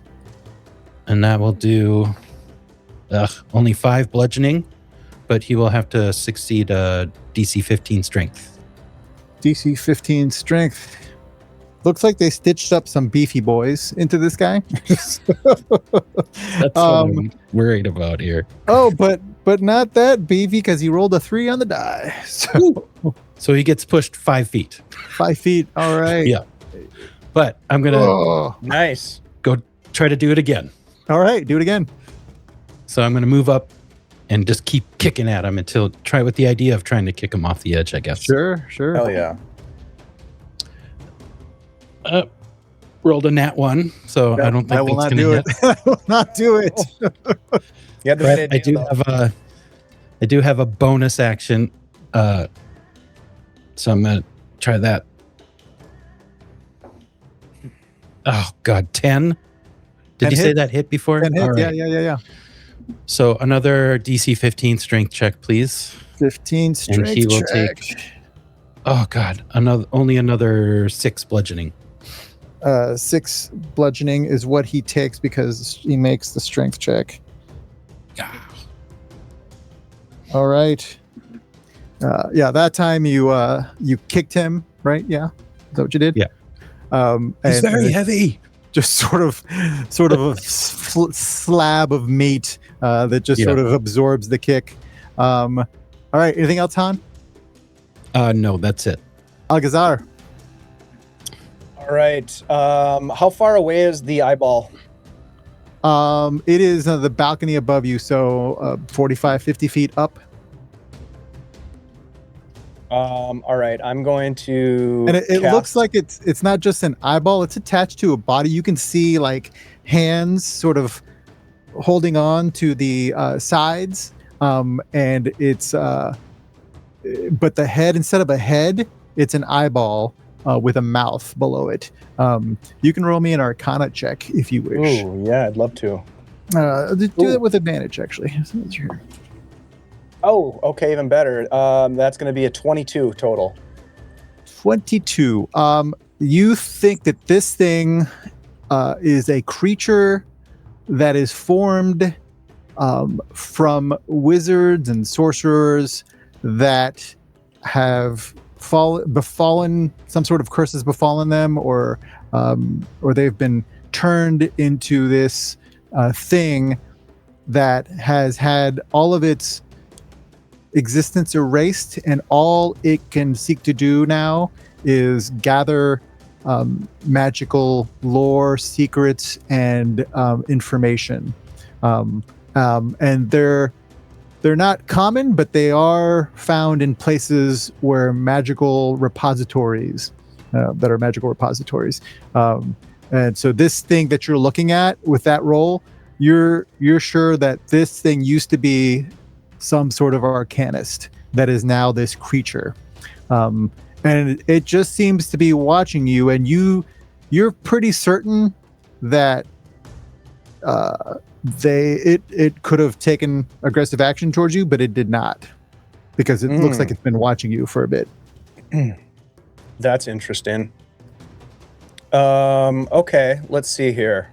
And you said it's about 40 feet away. Yeah, about 40, 50 feet away. It's hard to tell from where you are because it's straight up. All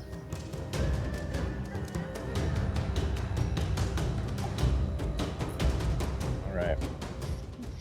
And It's on the balcony where you guys entered. So you're the top, the topmost balcony. This is probably pretty stupid. Let's do it anyway. This is probably really dumb.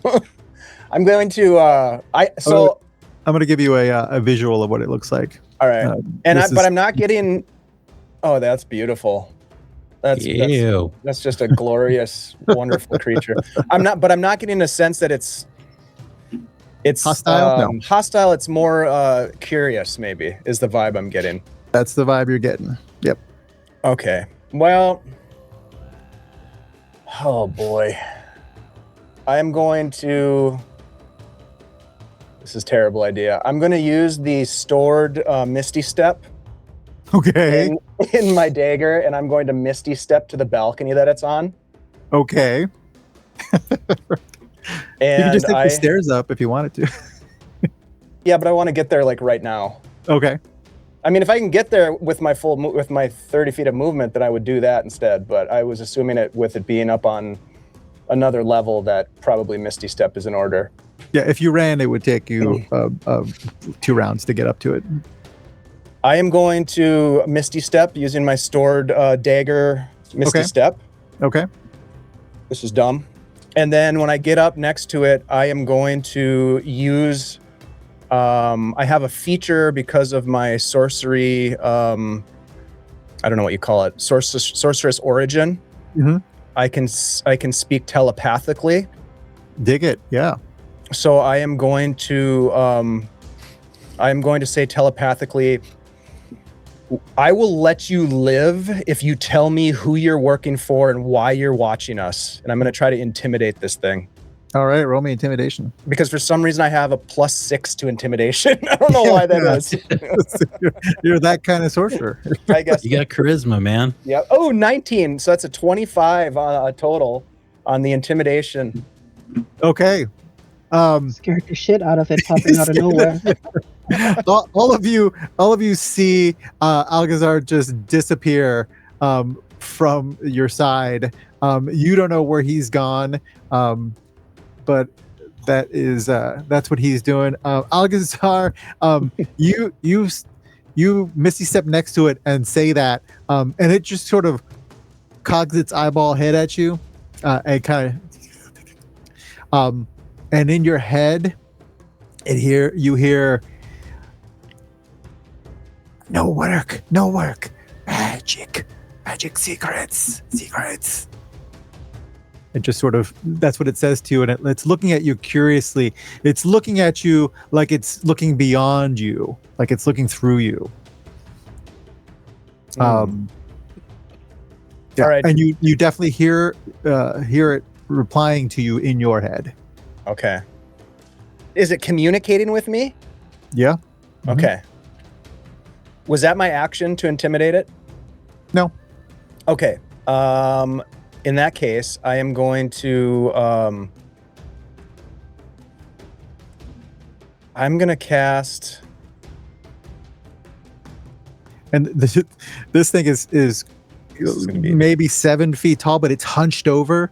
And it was sort of on the edge looking over, and now you misty step next to it, sort of standing slowly as it says this to you, and it's cocked its head and looking at you. I will say, who do you work for as I'm casting detect thoughts? It answered you. It said no work. Okay, who it said it's magical secrets seeking? Yep. All right, well then I will say, instead of that, I'll say, why are you seeking? And then I'm going to cast detect thoughts and try to pick up as much information as I can. All right. You get like a magical feedback loop. When you do that, you sense that this thing, the surface thoughts is that it is hungry, like something that's hungry. And its sustenance is knowledge. And it seems to be empty in that regard. Like there's no thoughts that are happening up here other than that. It doesn't seem to be, it's not lying or anything to you. And that's what you get from it. Okay. All right, I think that's my turn. Yeah, as if it was a vessel that's been emptied of everything it knew and it is now trying to regain that. All right, that is Algazar. Rin. Rin is going to attack it again. Do it up. It's 27 for the first. Oh, pitiful damage for 6 for the first one. He's going to use another smite on the second one.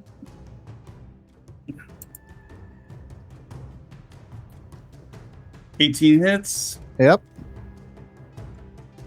So 11 points of slashing damage. All right. How do you kill this thing? He literally is, as he's battered and beaten, he flips his sword and just pierces it through the heart and leans on it until it hits the stone. Excellent. And then he kind of collapses to one knee himself. Nice. You collapse onto the stone floor with it. Unlike any other opponents, it's not bleeding. It's just, but you stuck it in its last this last vestige of life, or whatever this would be considered. And as you do so, you see the gore that does come out of it matches what's on the smeared on the ground. Biological smear. Biological smear. That's right. It is stopped moving, and you don't see Algazar.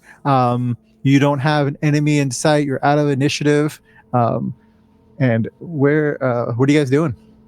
I'm pretty bad off, so I'm actually scrambling, trying with a very weak hand to reach into my pouch to grab at least one healing potion. Sure. Yeah. Nima would step up and cast a 2nd level Cure Wounds, which is 4d8 plus 2 if you would like to roll that yourself. Just so you can't blame me if I roll ones. So 1, 2, 3, 4. 4d8 plus 2. Andy, you're muted. Oh, sorry. Hana's going to move up to the edge and start looking around for Algazar. All right, give me a perception check. Not great. I think that's an 11. You don't see him. There's no ripples in the water below, so you don't think he fell down there. You didn't hear a splash or anything. Did he fall off? You don't know. And while we heal up, Rin and Han looks for his lost sorcerer companion. We'll go ahead and take a 5-minute break, and we'll come back to whatever the hell this thing is that's watching you guys. Fantastic. Thanks, Jose. Thanks, everybody. We will be back in just a couple minutes. Hang tight.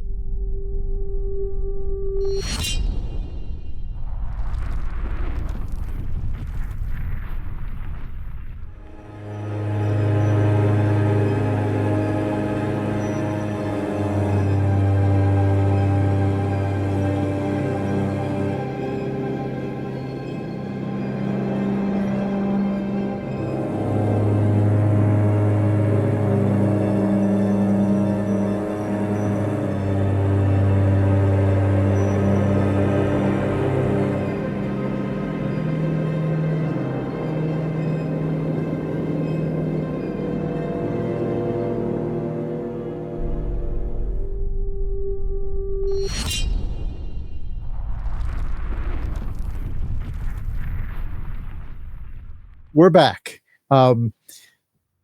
After taking out this golem thing that was apparently guarding this alcove, you've dispatched it. You've got injured companions, and the sorcerer is nowhere to be found. What are you guys doing? Is everyone okay? Working on it. Sorry. Where's Alcazar? Did you see him? Did he fall? He didn't fall. Probably misty stepped somewhere, and I can't even yell because I might set something up. How did your 4D he was looking up beforehand. Maybe we should check upstairs again. Han will kind of run over to the stairwell that they came down. Yep. And just kind of go up to that next rounding of the stairwell where you get kind of like a big open view of the place, and just take another look around, see if he can see Alcazar anywhere or just anything. Yeah. You get to a point on the round staircase, and you can see Alcazar standing basically at the edge of the next balcony up, where you guys came from, actually. Okay. So actually what you see is Alcazar is sitting cross-legged in front of this massive creature that's like hunched over with a big eyeball. It looks like that. They are staring at each other in silence. And you watch as Alcazar pulls out this piece of parchment with a that you remember he was taking rubbings off of one of the walls. And you watch as this parchment starts to glow with magical energy. And at this time, Alcazar is telepathically communicating with this thing and says, if you seek magic, then you should come with me here. And I'm going to offer this glowing magical parchment to this creature to consume. All right. Excellent. You offer him the parchment. Roll me a wisdom saving throw, please. That is going to be a total of 15. 15. All right. You Hey, Vamp. He looks at it. And again, he sort of looks through it at you into your eyes. And you feel like something tugging at the doors of your mind, but not gaining access. I will gladly open them. Okay. Right. You open your mind up, and you feel as if the mental equivalent of something just running around in your mind looking for tasty treats. And guess what? I have a tasty treat.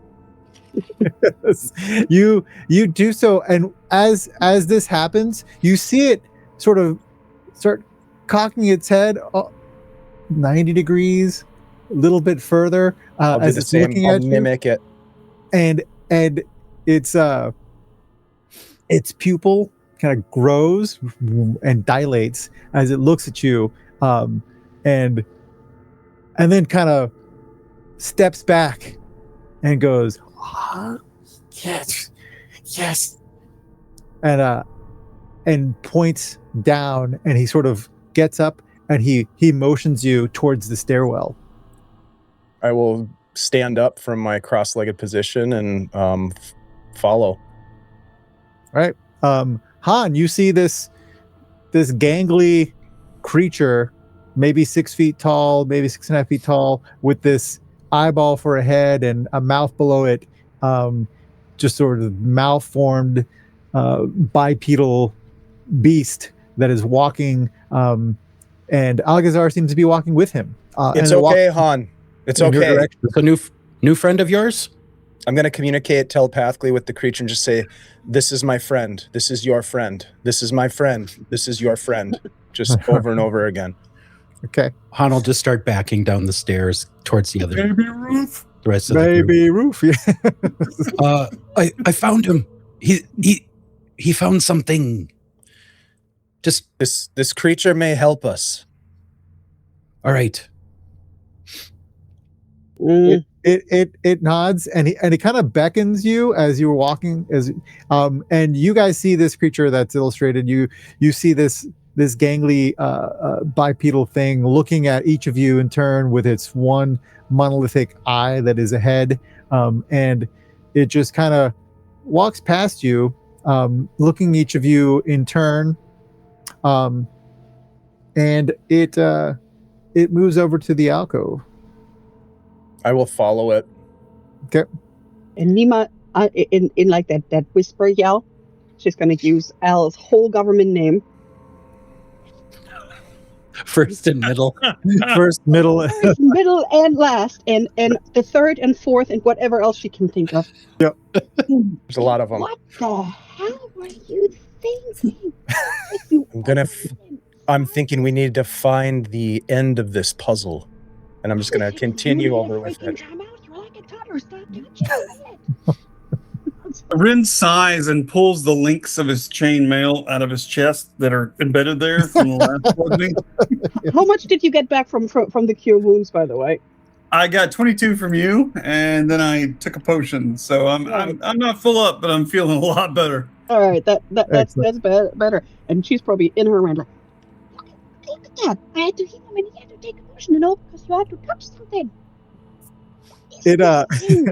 As you sort of say that, you see the creature walk into the alcove, and head over and take the torch, or actually it doesn't take the torch, it looks at the torch and points at it and beckons for you, Algazar. I will move up to the torch, and he points at it. I will reach up and grab the torch. It nods its eyeball. What is this? Is this a key? Terracotta figures. Is this a key to something? I'm saying telepathically to it. It nods its head. And it says,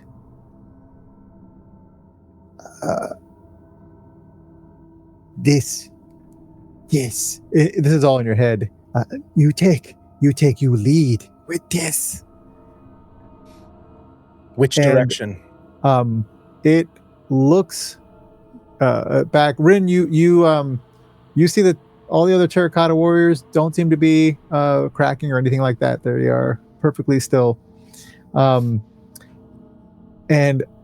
he points at the sarcophagus, and he points at the bas-relief on top of it, at the ear. And he says, secrets. And he points at the ear. I'm going to look at the ear. Does it look like you could put something in it? Does it look like I could speak into it? Is there a hole, an actual like physical hole in the surface? No physical, other than the bas relief of a what you would imagine is a human ear. Sure. Other than that, nothing stands out. Other than that, but once again, this whole place is suffused with magic that is, beyond your ken. So who knows? But it points at it, and then it sort of cups one clawed hand and goes, and he points at the ear. I am going to lean over and I'm going to whisper a secret into its ear.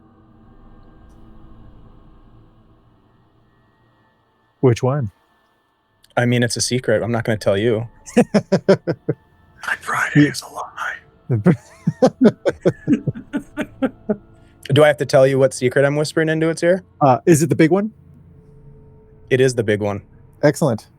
All right. You do that, and out of the periphery, you see it start nodding its head very vigorously. Is there any reaction? Other than it's getting very happy? He points at the lid again. He goes, Rin, help me with this. All right. Rin comes forward. Han has just got his staff out and ready, just waiting for something else to happen. all right. Rin asks Alcazar, what does it expect us to do? I think it wants us to open this. Open? I'm going to talk to it telepathically. It nods. Friend, secrets. Do you want me to try to lift it? Or should I? You want me to tell it a secret? Pry it off. I have a crowbar. You let's go open to it. lift it, and with the two of you, you can tell that this is not just a lid that's placed on here, but it looks to be hinged, so it opens like so. And Han, bring the crowbar. Yeah, Nina could open it herself, but she's like, no. Han will That's fine, step we'll do it up without you. Stick All right. a crowbar in one I hand. tell him to stand back. I'm going to tell it a secret that I only speak to my goddess about in my prayers. She's just waiting for the next flesh golem to appear. you And I whisper in its ears my fear for my worthiness as a disciple. excellent. You pry open the lid, and it folds back, and you note that when it does so, the inside of the lid and that side of the coffin that meets up with it is a mirror. And as soon as the lid pops open, the two seams become one, and you're standing basically in front of a mirror. And then you notice that the thing points at the mirror, and it kind of goes like this. Is there anything else in the coffin? Is there remains of a body, or in the sarcophagus? It's empty other than this mirror? Yep. Rin, hold this. I'm going to hand you the torch. All right. And He hold on. Let me take that. I'm gonna take the torch back, and I'm gonna crawl up into the sarcophagus with the torch. Oh, he's going right in. Okay. And then I'm just gonna reach towards the mirror as I'm holding the torch, and I'm just gonna try to touch the surface of the mirror and see if it gives me any strange vibes. Your hand gets closer to itself, and then your hand passes into the mirror. What does The that feel surface like? sort of, it feels like you're sticking your hand in cold water. It sort of ripples, but doesn't hurt or anything. I think I'm the gonna pull my God hand- I'm gonna pull my hand back. Mhm. Does my hand look different at all? I Nope. still have the sores and the pustules from the disease. Yep. This might be the second dumbest thing I've done today. And I'm just going to is it big enough for me to walk into full body? Yep. I'm just going to walk right into it. Yeah, you just sort of stoop a little bit, but you can walk in. Yep. I think he already started. You see Alcazar walking into this mirrored lid of this coffin. Han will reach out. Does his hand also go through it? Yep. This has got to be the way. the way where? He'll just spring right over the edge and down into it. Yep. You walk into what you'd be running into the lid and the side of the coffin, but instead you just pass into the mirrored image. What's the thing doing? It's just watching, and it's sort of nodding. It's not going? Not yet. In? All right, Raina, I got you back. And she's just gonna slowly back up. I don't feel comfortable leaving you here with this creature. You go ahead, and I'll follow. Jesus. I know what lays beyond these mortal veils for me. My mistress All right, will have together, and she'll grab his arm and just let's go. All right, Step through. you step through. You feel like you're walking into a pool of water, but that the sensation passes and is gone in a brief span of time. You step through, and you are with Algazar and Han, and from behind you see the creature step in as well. He steps in behind you, and you find yourselves in a sort of door alcove, and beyond is a chamber. Algazar, you think you recognize this chamber Oh shit! that you're in. I look back. Is there a mirror behind us, or is it just a wall? It's just a wall. One way. You recognize this place, and you're trying to think about how you recognize this place. And I'm going to change scenes. I am not sure if I want to see this. Quick. Mm. And you find yourselves in this chamber that is windowless and lit by a solitary lantern off in the corner. And silhouetted by the light of this lantern, you see a figure sort of kneeling in front of the lantern. Ooh. I love that even the token is the back, not the front. Ah! Algazar, you recognize this place. You are Mhm. underground. You are underground somewhere in the Crystal Mist Mountains. I've been here before. You have been here before. It didn't end well. I'm saying this out loud to the others. It ended What poorly happened? for... Is this some kind of dream? No, this is quite real, but it is something from my past.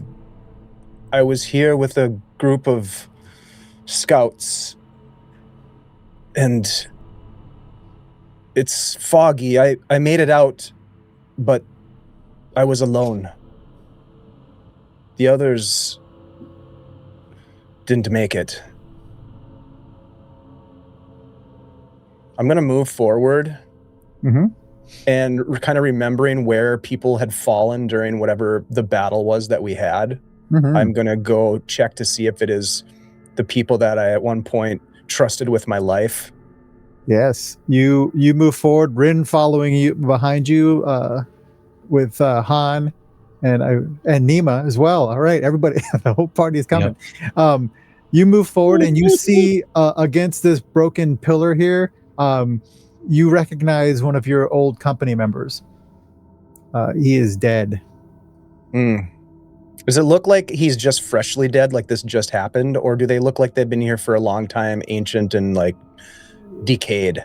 This looks like this just happened. This looks like the last thing you remember seeing. Malleus. I'm going to look down and name this individual. He dead. Yep. It's Malleus. Look a little peaked. Looking very peaked. He's died. The look on his face is one of horror. His eyes are wide open and his mouth is open. This happened. What happened? This happened over a decade ago. But this seems to appear as though it just happened. Mm-hmm. It was the company that I was with, Dark Sky Company. We did various mercenary work. This was long before I'd met Ulwith. 20-some years past. Han, Han is going to walk up to this other body and just like inspect him. it is also deceased. We were hunting sword wraiths. Sword wraiths? Yes. This doesn't make any sense. Why would this be here? Or why would we be here? Hey, This Han, is your memory. This is your... Hey, Han, come over here and show me your weapon for a second. I'll go back over it. Oh, the dagger, you mean? Yeah. No. Han. It's just I want to. He'll pull out magic weapon on his weapon because I'm has to be scared. checked, right? So he'll pull out his quarterstaff. Right. And she will put her hand on it and she will cast magic weapon on it, which now until the spell ends, it becomes a magic weapon with a +1 bonus to attack rolls and damage rolls. Oh, And okay. you have an hour. Have you heard of the Battle of Gorna? Any of you? Rin? I'm not sure. It rings a bell.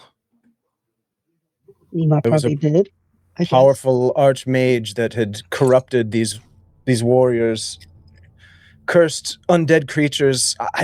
I don't know if they were connected with Vecna. Perhaps they were. Perhaps this is all connected. Perhaps that's why Ulwith wanted us to come here. The enchantment of this place has us in your memory. You think this is in my head? How else would it know all of this? I told it a secret. It's your secret. Is this the secret you told? In part. You do, Maybe- Al. I'm going to move forward. Oh, that's not me. I'm going to move forward. Please, just stay here for a moment. Yes, let's look around, see if anything looks different, out of place. Maybe there's a way through. I'm going to walk to each one of these individuals again, people that I served with. Yep. And just look upon them and just have the memories of who they were. And then I'm going... Yeah, go ahead. No, you recognize all of them, and they are all in the same position as you remember them dying. Nima will just quietly follow as quietly as her big butt can follow. She's just going to follow him and just listen to what he has to say. In our mind, no, there's someone kneeling in the corner. There is. Yeah, we'll get there in a second. Yeah, I'm just sort of like mumbling, or maybe even just speaking softly, sort of memories of each of one of these people as I'm walking past. Mm-hmm. And then I'm going to make my way here, and I'm just going to say, have you been waiting for me all this time?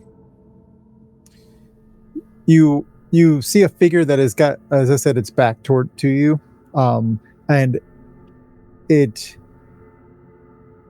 is wearing a cloak very similar to the one you're wearing. What do their boots look like? You can't see because it's kneeling, and you just see the sole of the boots. Mm-hmm. But you do see salt and pepper hair that looks very familiar to you. Yeah. Little less salt. Mm-hmm. I say, have you been waiting here for me this entire time? He turns around. You can see that there are tears dried on his cheeks, and it is a younger version of yourself. And it turns around towards you and looks as if it's looking through you, like it heard something, but it's not quite clocking. And it looks around, and it starts rubbing at its face like it doesn't feel well. You see sweat just beading all over its face, all over his face, and he's scratching, and you can see there's scratch marks that have left welts on his skin, and he's just sort of looks very uncomfortable. And as he looks, he looks, he's like tracking, and then finally his eyes settle on you. And when they do, he yells, he lets out this long, horrible scream. And as he does so, his skin starts peeling away and his body starts engorging and growing. And his face bursts with tentacles. What is that? And before Stop you it! know it, Stop! No! Before you know it, his body just sort of sloughs off, revealing a larger form that stands in its place, that looks like that. Ooh. Oh no! Roll initiative, Oh. please. But- That will- should be Nemo a will mind haunt flayer. Al. So about that secret. Oh, natural 20 on initiative. Nice. Oh, It's nice. 22 total. Nice. They pushed your button. Mm-hmm. Here we go. I've got an That's so 18. silly for my secret. Better than last time. I'll take it. All right. Let's get to the initiative tracker. Oh yeah, I always forget to get it. Right 18. click. That is better. Right click, yes.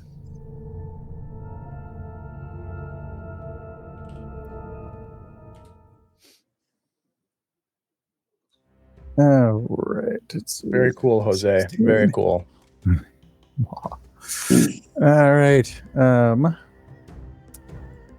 Let's add hint to initiative. Oh, well, never mind. I'll ask when I go. All right. Oh, we got some high knits. Jeez. Yeah. It's nice. All right. Alakazar.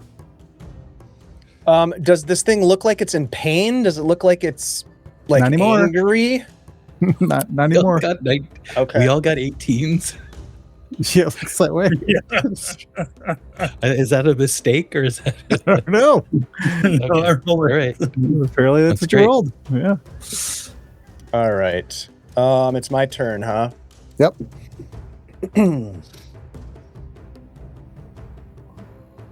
Okay, I'm going to I'm just as I'm reaching out my hands, no, stop! And then you're gonna watch as these black tendrils erupt out from me, just almost like instinctively, and they just beeline it for this creature as if to wrap them in a shadowy cocoon. And I'm gonna cast Arms of Hadar. Nice. And I need them to make a strength saving throw, please. Strength saving throw. All right.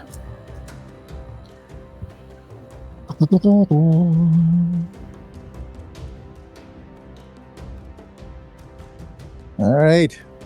You're not the only one rolling a nat 20. Oh shit. Okay, so they're gonna take 4 points of necrotic damage only. All right. 4 points. And then I probably should have done this the opposite way, but I guess it wouldn't have made that big of a difference. I'm going to activate my innate sorcery as a bonus action. Okay.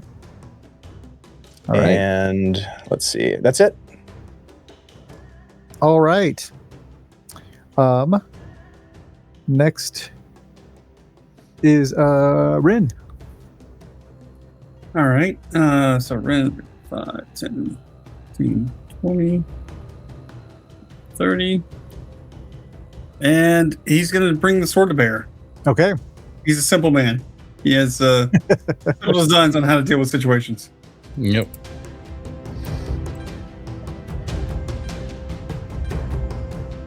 So 21. To hit? Yeah, that Mhm. hits. Mhm. For 14 points of damage on the first one. Excellent.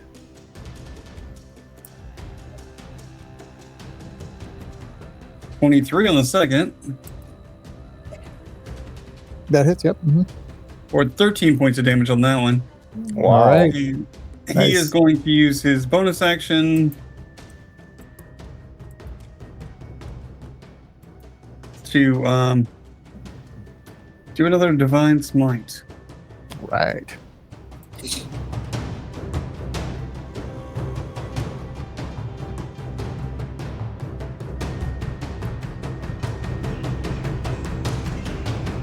For 9 points of damage.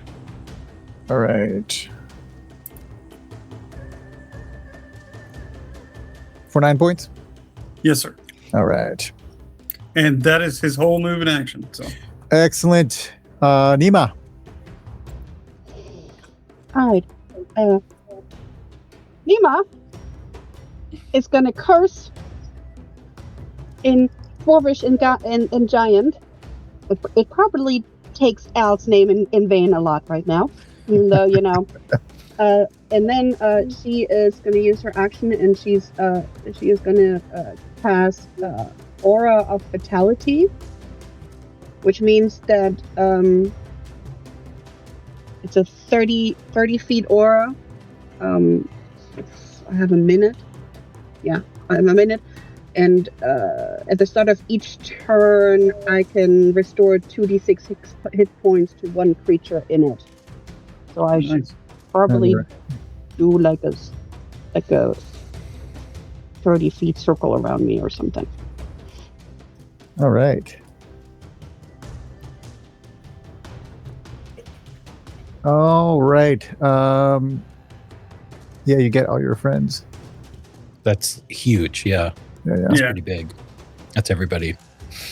So I can give everybody at the beginning of each turn for a whole minute, I can heal 2d6, and that's the action. And then she is probably gonna step up and like switch spots with L. Like try and get in front of him if he lets her. You can pass through your allies' squares if you want to. I don't want to pass. I want to yank him back and stand where he yanks, and he will stand behind me.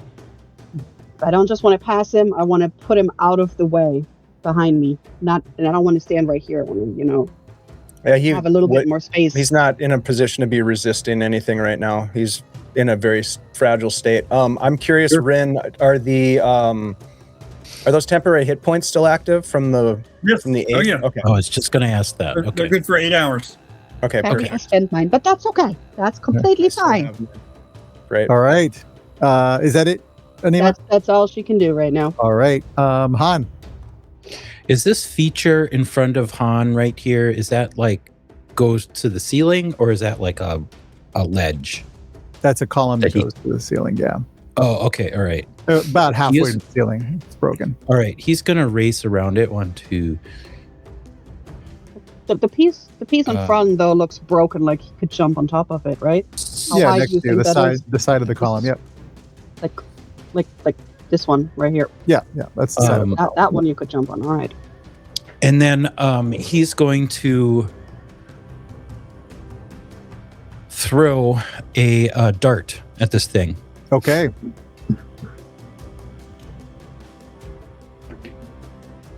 $19 plus 7, 26. That hits. All right, that's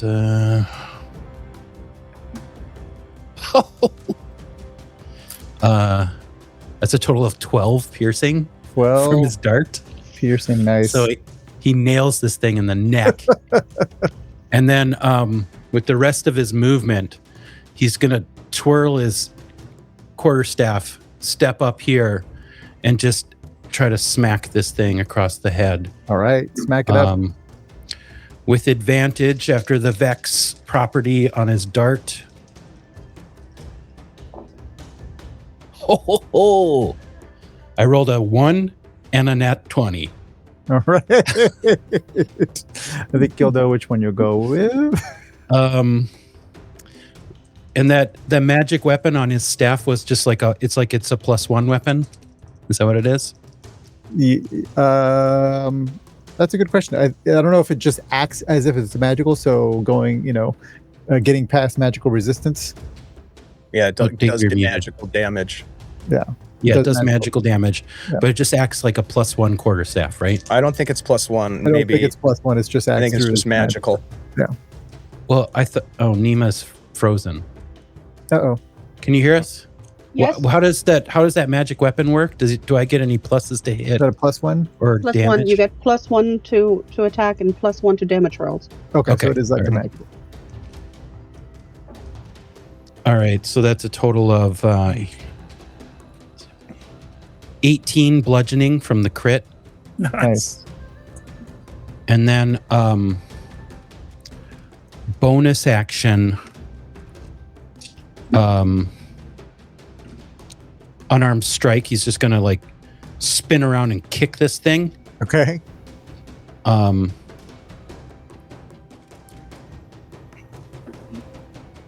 I'll make that a stunning strike. That's a total of 25 to hit. Yeah, it is. Yeah. So he'll need to a DC 14 con save. All right. All right. Con. Yep, he makes that. Okay, so he does 6 more points of bludgeoning. Okay. And since he succeeded, his speed is still halved, and the next roll from somebody else gets advantage. Okay. Because I guess Alright. it just momentarily stuns him. Yeah. Is Han finished? Yes, that's it. Okay.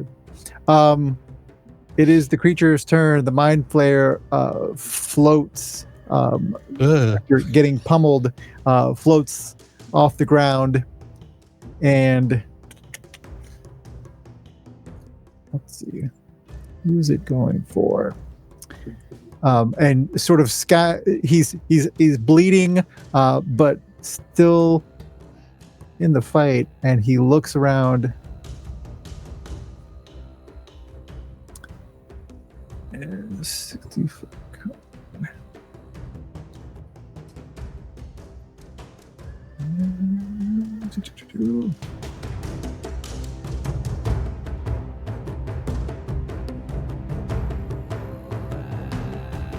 All right. Looks like he can get Rin, Nima, and Alcazar.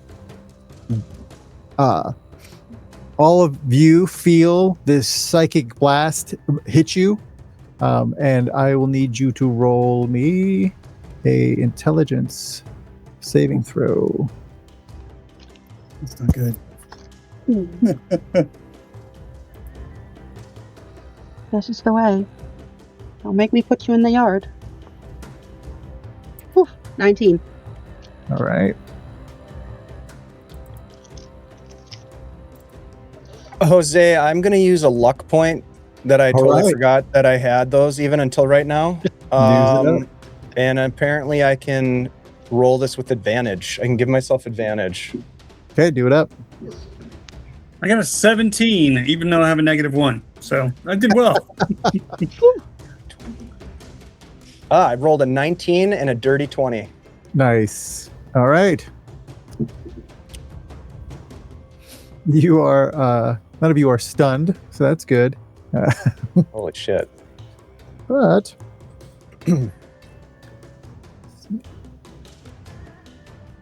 roll it out.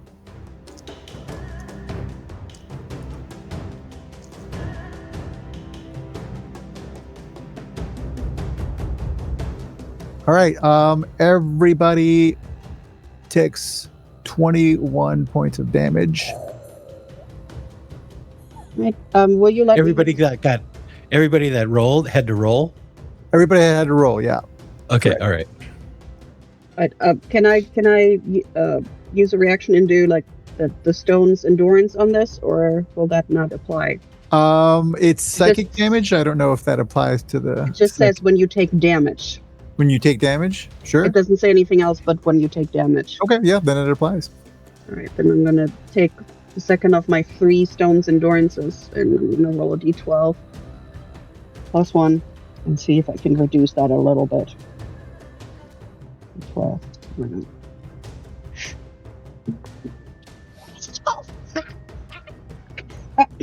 Okay, that will be reduced by 13, so that makes it 7, right? Yes. All right. I need a crown for this dice. It has glitter in it. And it will take the attacks of opportunity as it floats up beyond your reach. Han and Rin, you can take 1 attack of opportunity. How high did it float? 15 feet. Right. There.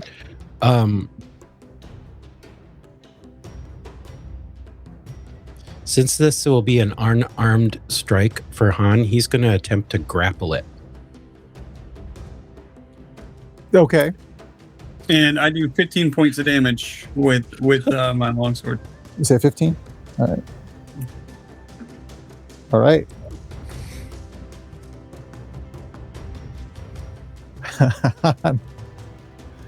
Give me your attack. The target must succeed strength or dex. DC plus my prof plus my dex. So that's 8, 11. I always forget what it is. 15. DC 15. DC 15. And you said strength or dex? Yeah, since it's a grapple, you can use strength or dex. Okay. All right.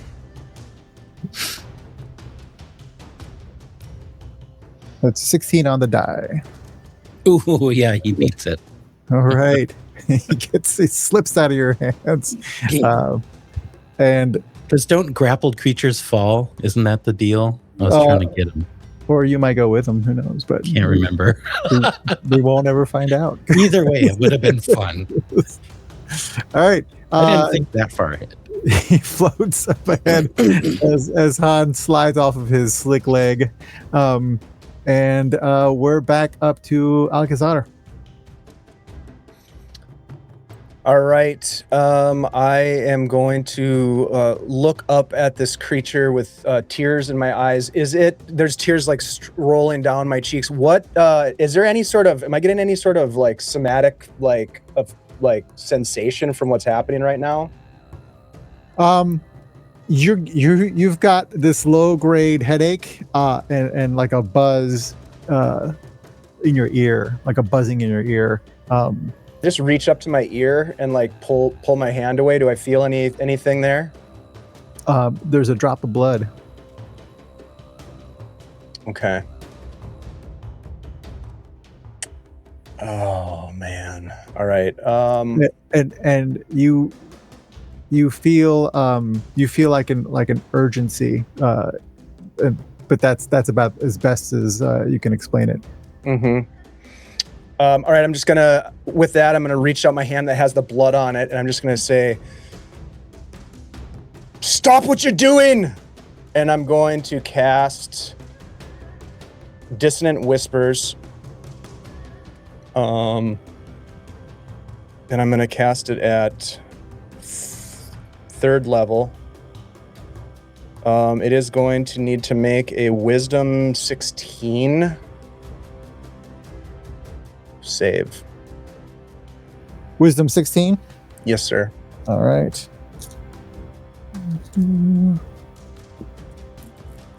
Let's say 18 on the die. Okay. So it will take half of 20. So it'll take 10 points of psychic damage. 10 points. Or at least, 10 points of psychic damage.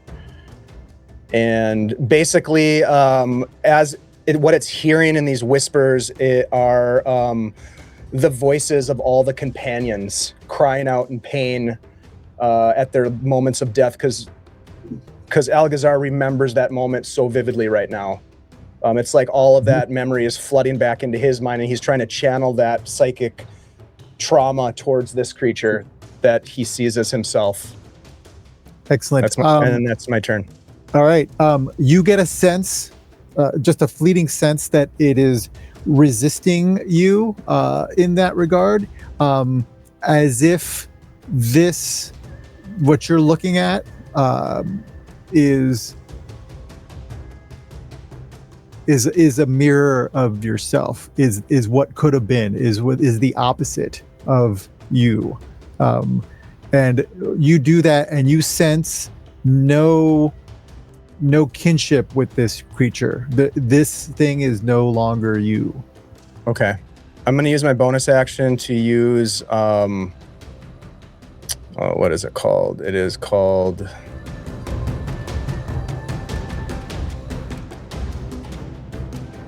Font of Magic. And I'm going to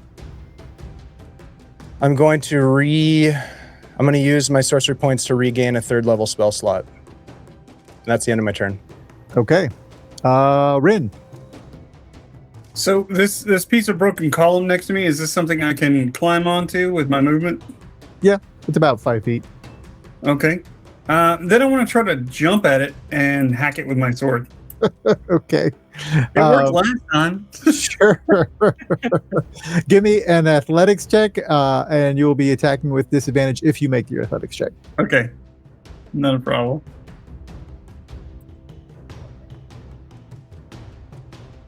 Oh, it's an 8 on the athletics check, so I don't think I make it. Unfortunately not. You step off and you land back where you were.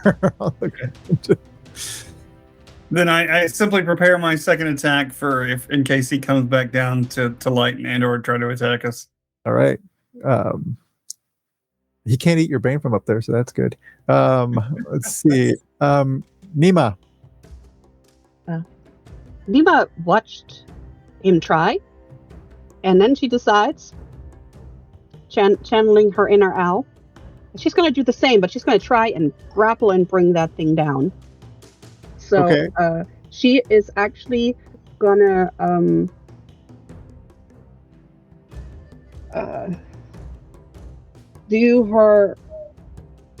activate her large form. Nice. Which once per long rest, as a bonus action, she can change her size to large for 10 minutes. All right. And for that duration, advantage on strength checks. And a speed increase by 10 feet. Because now she's big. I don't know if I can actually make myself big. Wouldn't you just be able to walk up under it then and grab it down? As opposed to trying to jump? Oh, I mean, I guess. Yeah, if you're a large creature, yeah. Yeah, because she would try. She would go up and she would try and grapple it. Yeah. For grapple, we said strength or dex saving throw, DC 8 plus proficiency bonus, that's 3, that's 11, plus strength, that's 3, that's 14. But I'm guessing it didn't say anything. All right, so you get big. You walk up now that you occupy a 10-foot space. Yep. And yeah, you can try to grapple it from where you are because you're just reaching into its space right above you. Yep. Oh, and who looks the most hurt to me while I'm doing that? I know who looks hurt. Probably me. All right, then. Yeah, not hot. Ren gets after not landing what he wanted to do. The aura fatality gives you 2d6 HP back. So, and the DC for the grapple thing is 14. 14 for the grapple? Okay. 14 for the grapple. He's rolling pretty good. That's a 17 on the die. All right. Then This guy's slippery. He's slippery. I guess He's covered with ooze. I guess that's all I can do then because I used my bonus action. I moved. All right. Aura fatality action. Yep. And Rin, But you she's heal still for big 2d6. and in the way. You are. large and in charge. Han, it's your go. All right. This guy's Can I still yank him 50. down, though, even if he's not grappled? No, he stays where he is. Yeah, too bad. Yeah. Yeah. Next time I'm going to jump on his head. Han is going to.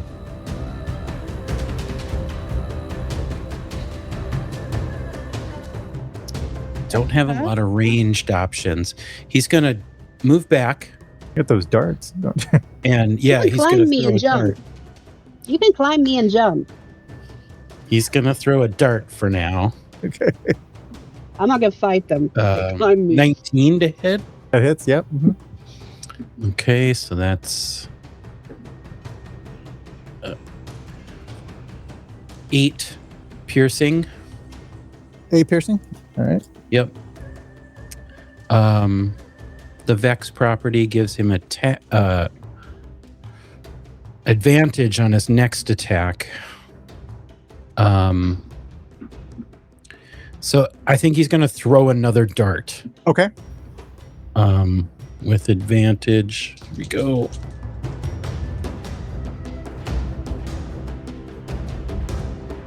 That's a 12 plus 7. It's 19 to hit. That hits, yep.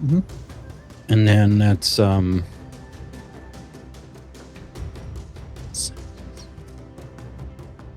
11 piercing. Nice.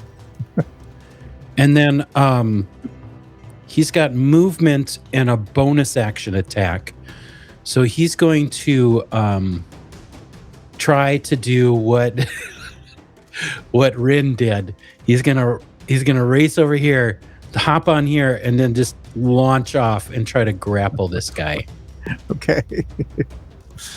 Next time I'll just reach out my hand. We're all trying to grab him. We're all trying to grab him. It looks so uneasy. Let's see. The grapple is a DC 15 for Han, strength or dex. Oh, I think I still have to roll melee though, don't I? Well, you still have to because it's part of my unarmed strike. Right. But you still have to roll a jump check. Okay. Can I make that athletics or acrobatics? Or just dex? It is athletics. Okay.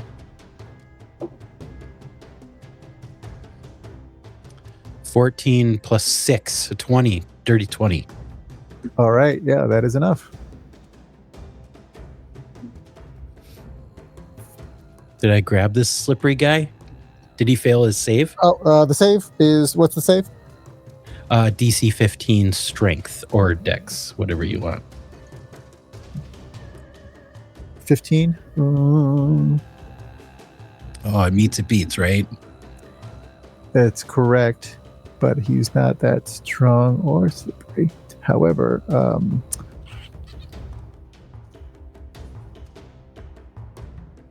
right, you've grabbed onto him, so pulling him down. Come here, you slippery bastard! He's just got his arms wrapped around his neck, and he's kind of trying to drag him down back to the ground. All right, you start doing that. It is his turn,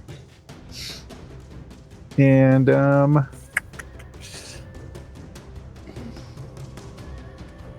he is going to.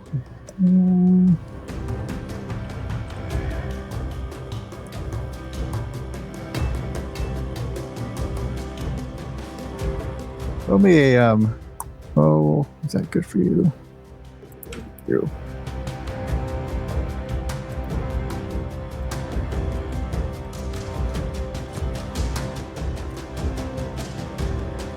He's going to grapple you back with his tentacles. Now,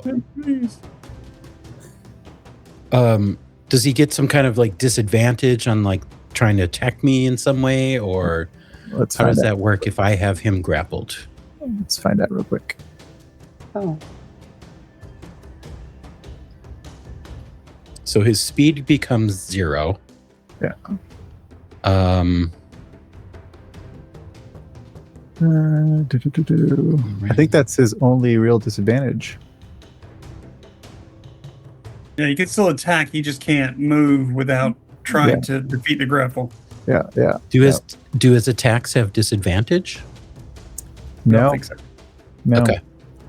'Cause you're both mano a mano. But he grappling can't each other. go away from you, so he can't fly no more. Or He's not limit flying you. anymore, so he's forced into his grapple attack.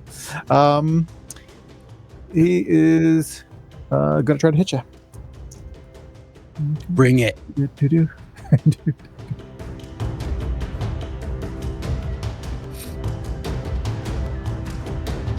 All right. Oh, 15. Does a 21 hit you? Oh yeah. Okay. All right. You have the grapple condition. You're both grappled. However, because of what he's doing, you see your party. The rest of you see his tentacles wrap around Han's head. And Han, you are stunned by this. Is he gonna try to eat my brains? He's gonna try.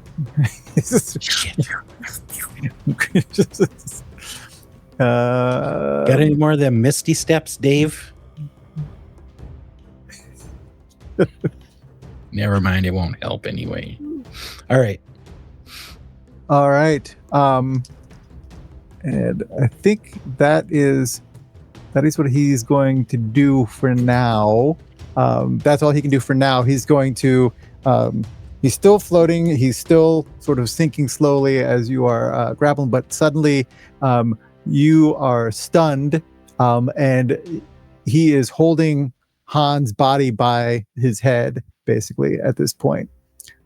Han's body is providing some cover for him, be aware. All right. That is his go. Alcazar.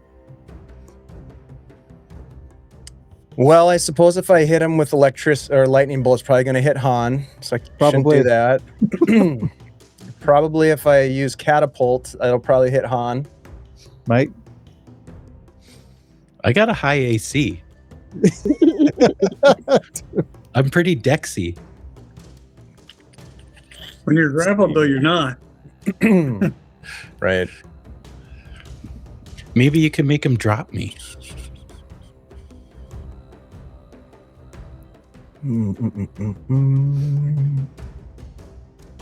I plan to have a Ginsu discussion with him to hopefully, accommodate that. Okay.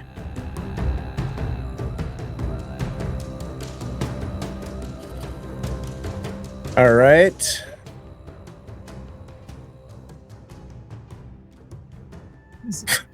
All right. He has This he's will be getting the lunch on his next turn. third worst idea I've had all day. Is it the fourth? It's the fourth. Yes, All right. the fourth.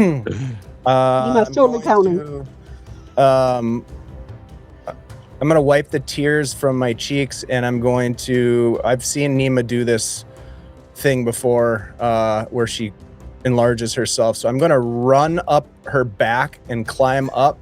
Okay. And I am going to launch myself through the air with that +1 dagger. Okay. And what I'm going to do is I'm going to try to drive the dagger into the mind flayer, and then I'm going to cast the lightning bolt spell that I still have in the dagger right into the mind flayer's head, basically. Okay. All right. All right. Here's how we'll do this. The athletics check to climb up Nima and do that. Mm-hmm. We'll call that a 15. Okay, I have a +4 to that roll. And then because casting the spell counts as an action as well, no damage will be done by the dagger. It'll just be for flavor. But you can cast your spell right on them if you want to. Okay. In Sunday school, if you say, I laid the dagger gently on his cheek. Yeah. That's right. Yeah. He's sticking in him 1 point and Yeah. lightning. No, that's fair. I'm going to use my luck again, my lucky feat, because Sure. again, I just remembered after 5 sessions that I actually you have have that. So I will roll this athletics check with advantage. Okay. And what did I say? I have a +4 to this. Yep. Humans also get a heroic inspiration once per day. That is a 17. 17, that's enough. You climb with I would imagine Nima's not making it hard for you. She's sort of bending over or whatever to we've make done this climb before. easier for you. And you climb up Nima's back, her extra large back, and you get up to this mind flare, this what could have been you, and go ahead and cast your spell. Okay, and I recovered that 3rd level spell slot last time, and I'm going to use that slot now. Yep. This dude needs to make a saving throw, dexterity 16. I don't know if the grapple has any impact, if maybe it would be a disadvantage or what, but anyways, that's what he's got. 16. I don't think grapple does that though. It does not, but it doesn't matter when you roll a 6 on the die. So oh shit, sweet. Okay, so that's 8d6. I'm gonna roll it up. I'm gonna roll with my Gary Con dice here. Wow. 4, 5, 6, 7, 8. Okay. Oh shit, 22, 26, 30, 33 points of damage, lightning damage. 33. All right, one last check here. Give me an Arcana or Dexterity check, whichever is better. Arcana or just a straight dex? Yep. They're both the same. So flavor-wise, I think maybe... what am I trying to do? Which flavor would be? You're trying to aim your lightning bolt because it's a straight line. Yeah. It does not I don't hit Han. Yep. Oh shit! All right. Well, I do have my last luck point, and I'm going to use it because I need everything in this one. That's a lot of electricity. Yep. Yeah. I don't want to kill Han if I don't have to. All right. So I'm going to roll this with advantage. They're both. I'm going to go. I'll go Dex because it makes more sense in my mind. Okay. So that's either a 12 or a 12. It's a 12. A 12? Yeah. All right. Han's going to take some damage, but you did how much? 33. All right. While I roll up Han's damage, please tell me how you do this. How you so kill this. Just as I mentioned, like just racing up, pulling the dagger out, jumping off of Nima's shoulder. Nima, you probably look over and see me like flying through there and just like, yep, another bad decision. And I just come up to this creature, probably two-handed with the dagger, and just shouting, "You must stop!" and drive it right into its head. And then at the minute that the dagger buries itself in the Mind Flayer's head, just this bolt of electricity goes shooting down into the creature. All right. And then I get blown back from the explosive. I'm going to take the damage too. Whatever Han takes, I'm going to take as well. All right. I'm going to call that half damage of the 33. Okay. So 16 damage. Okay. All right. You blow, and remember, Han's head is in the tentacles. It's right at the beak. It's about to be, the skull is about to be eaten. He was about to chomp on my brains. And all of you just sort of anime style explode away from each other as Han gets hurtled this way. Han, because you were floating and you're getting hurtled, take another D6 falling damage, and same with Algazar. Okay. Would slow fall apply to this situation? Yeah, actually it would. But you're stunned. So, that's true. That's true. I'll take it. Stunned, yeah. What did you say? 5? No. Three falling damage. 3 falling damage. So you take 16 plus 3. Okay. Each of you. Yep. I go down. I only had 16 hit points. Fantastic. What an epic way to end the session.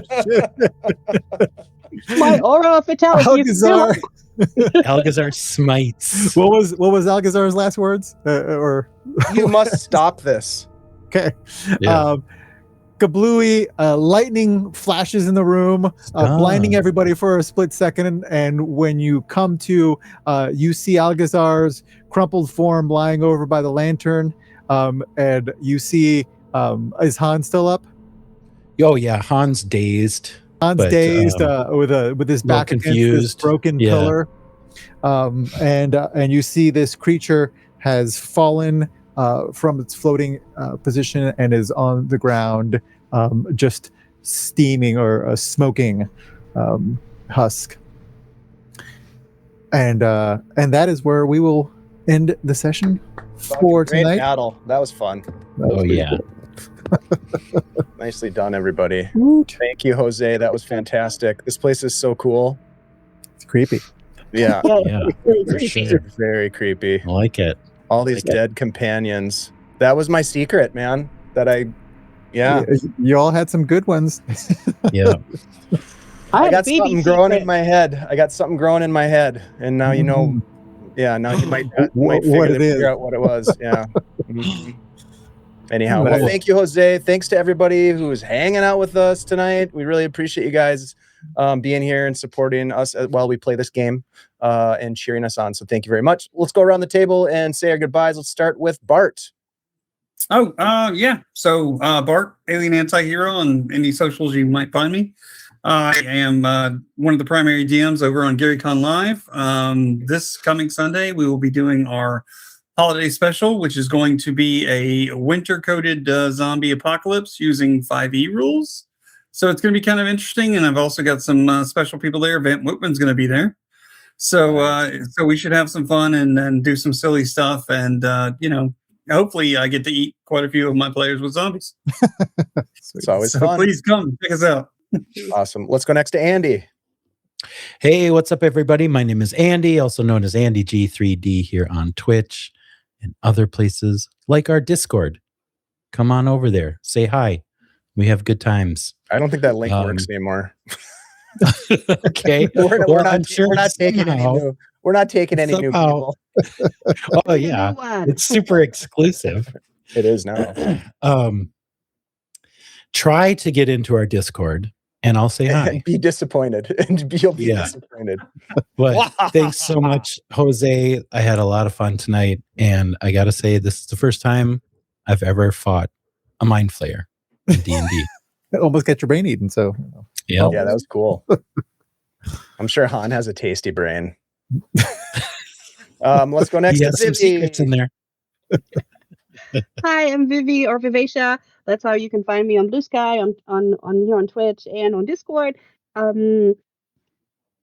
Tomorrow, 8 p.m. on Nerds with Dice, we're playing our Vessen game. Last week we didn't get to play because other people caught the plague, and that's fine because then I caught the plague too.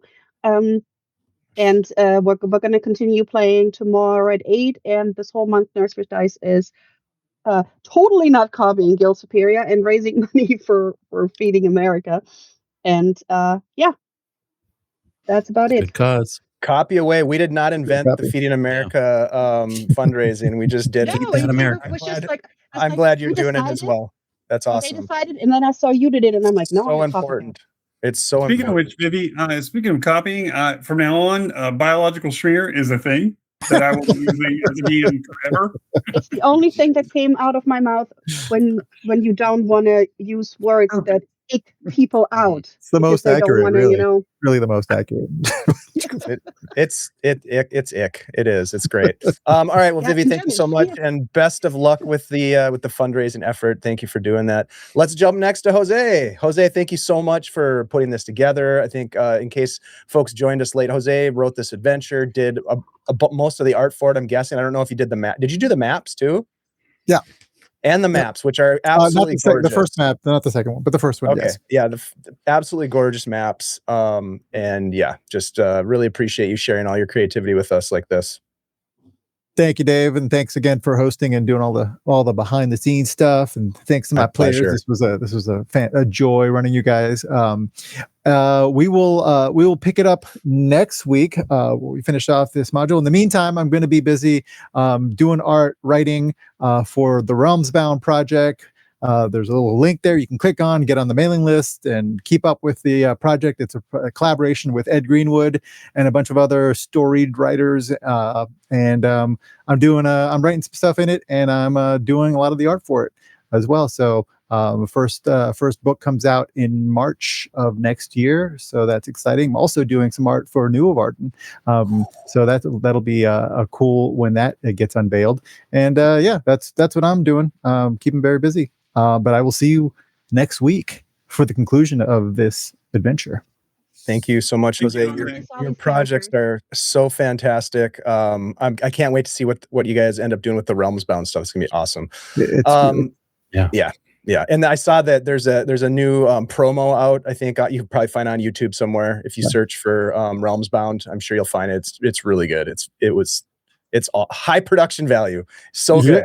Good stuff. Yeah. I mean, it was so good. Everybody was stoked when we were getting Gamer Rant and all the other like online magazines that were reporting on it. We're like, oh shit, now we gotta make it good. Yep, now you gotta do it. This is good. Yeah, you gotta finish it. Of course, everybody knows me. I'm Dungeon Dave. I get to put games together and bring people together and tell fun stories with people. So that's where I get my joy from, and the fundraising bits and all that good stuff. But we are, as Jose said, we'll be back here next Tuesday for the conclusion of at least this part of the Greyhawk Unearthed story. And in January, after the new year, on the 6th of January, I believe it is. Let me double check that. Yes, the 6th, we will be diving into a new campaign for the beginning of the year in a world called Nisathra, which we've been working very hard on. It's a homebrew world that we created, and we'll be using the Shadow Dark rule set for that, and it's going to be awesome. We've got an awesome cast lined up for that. And I'm excited to play and to get back behind the GM's table, or GM screen. So anyhow, we are going to go ahead and raid. Oh, and I should also say this. We also have, and we're just about going to cast this. We have a House of Eidolons campaign that's starting that same week. So we've got two new campaigns starting in January. And then we'll also have a later in February, I believe, we're going to kick off a part 2 to our Tales from the Loop story with Alan Henry behind the GM screen. So a lot of good stuff coming in the first quarter of the coming year. I can't believe it's already 2026, but I'm very ready to be done with 2025. So it's coming, and we're going to have a lot of good storytelling on the channel. So stick around, hang out. Don't try to get to our Discord, though, because I think all of those links that we have shared are now defunct because of scammers. There's a lot of Discord scammers, and we're just not that interested anymore. So hit us up if you wanna talk about Discord, and we'll see what we can do. In the meantime, we are going to raid into our friends at Live from the Apocalypse. So stick around for just another minute or so, and let's give them some good old fashioned Guild Superior love. Everybody, thank you so much. We'll see you next Tuesday. Bye-bye. Bye.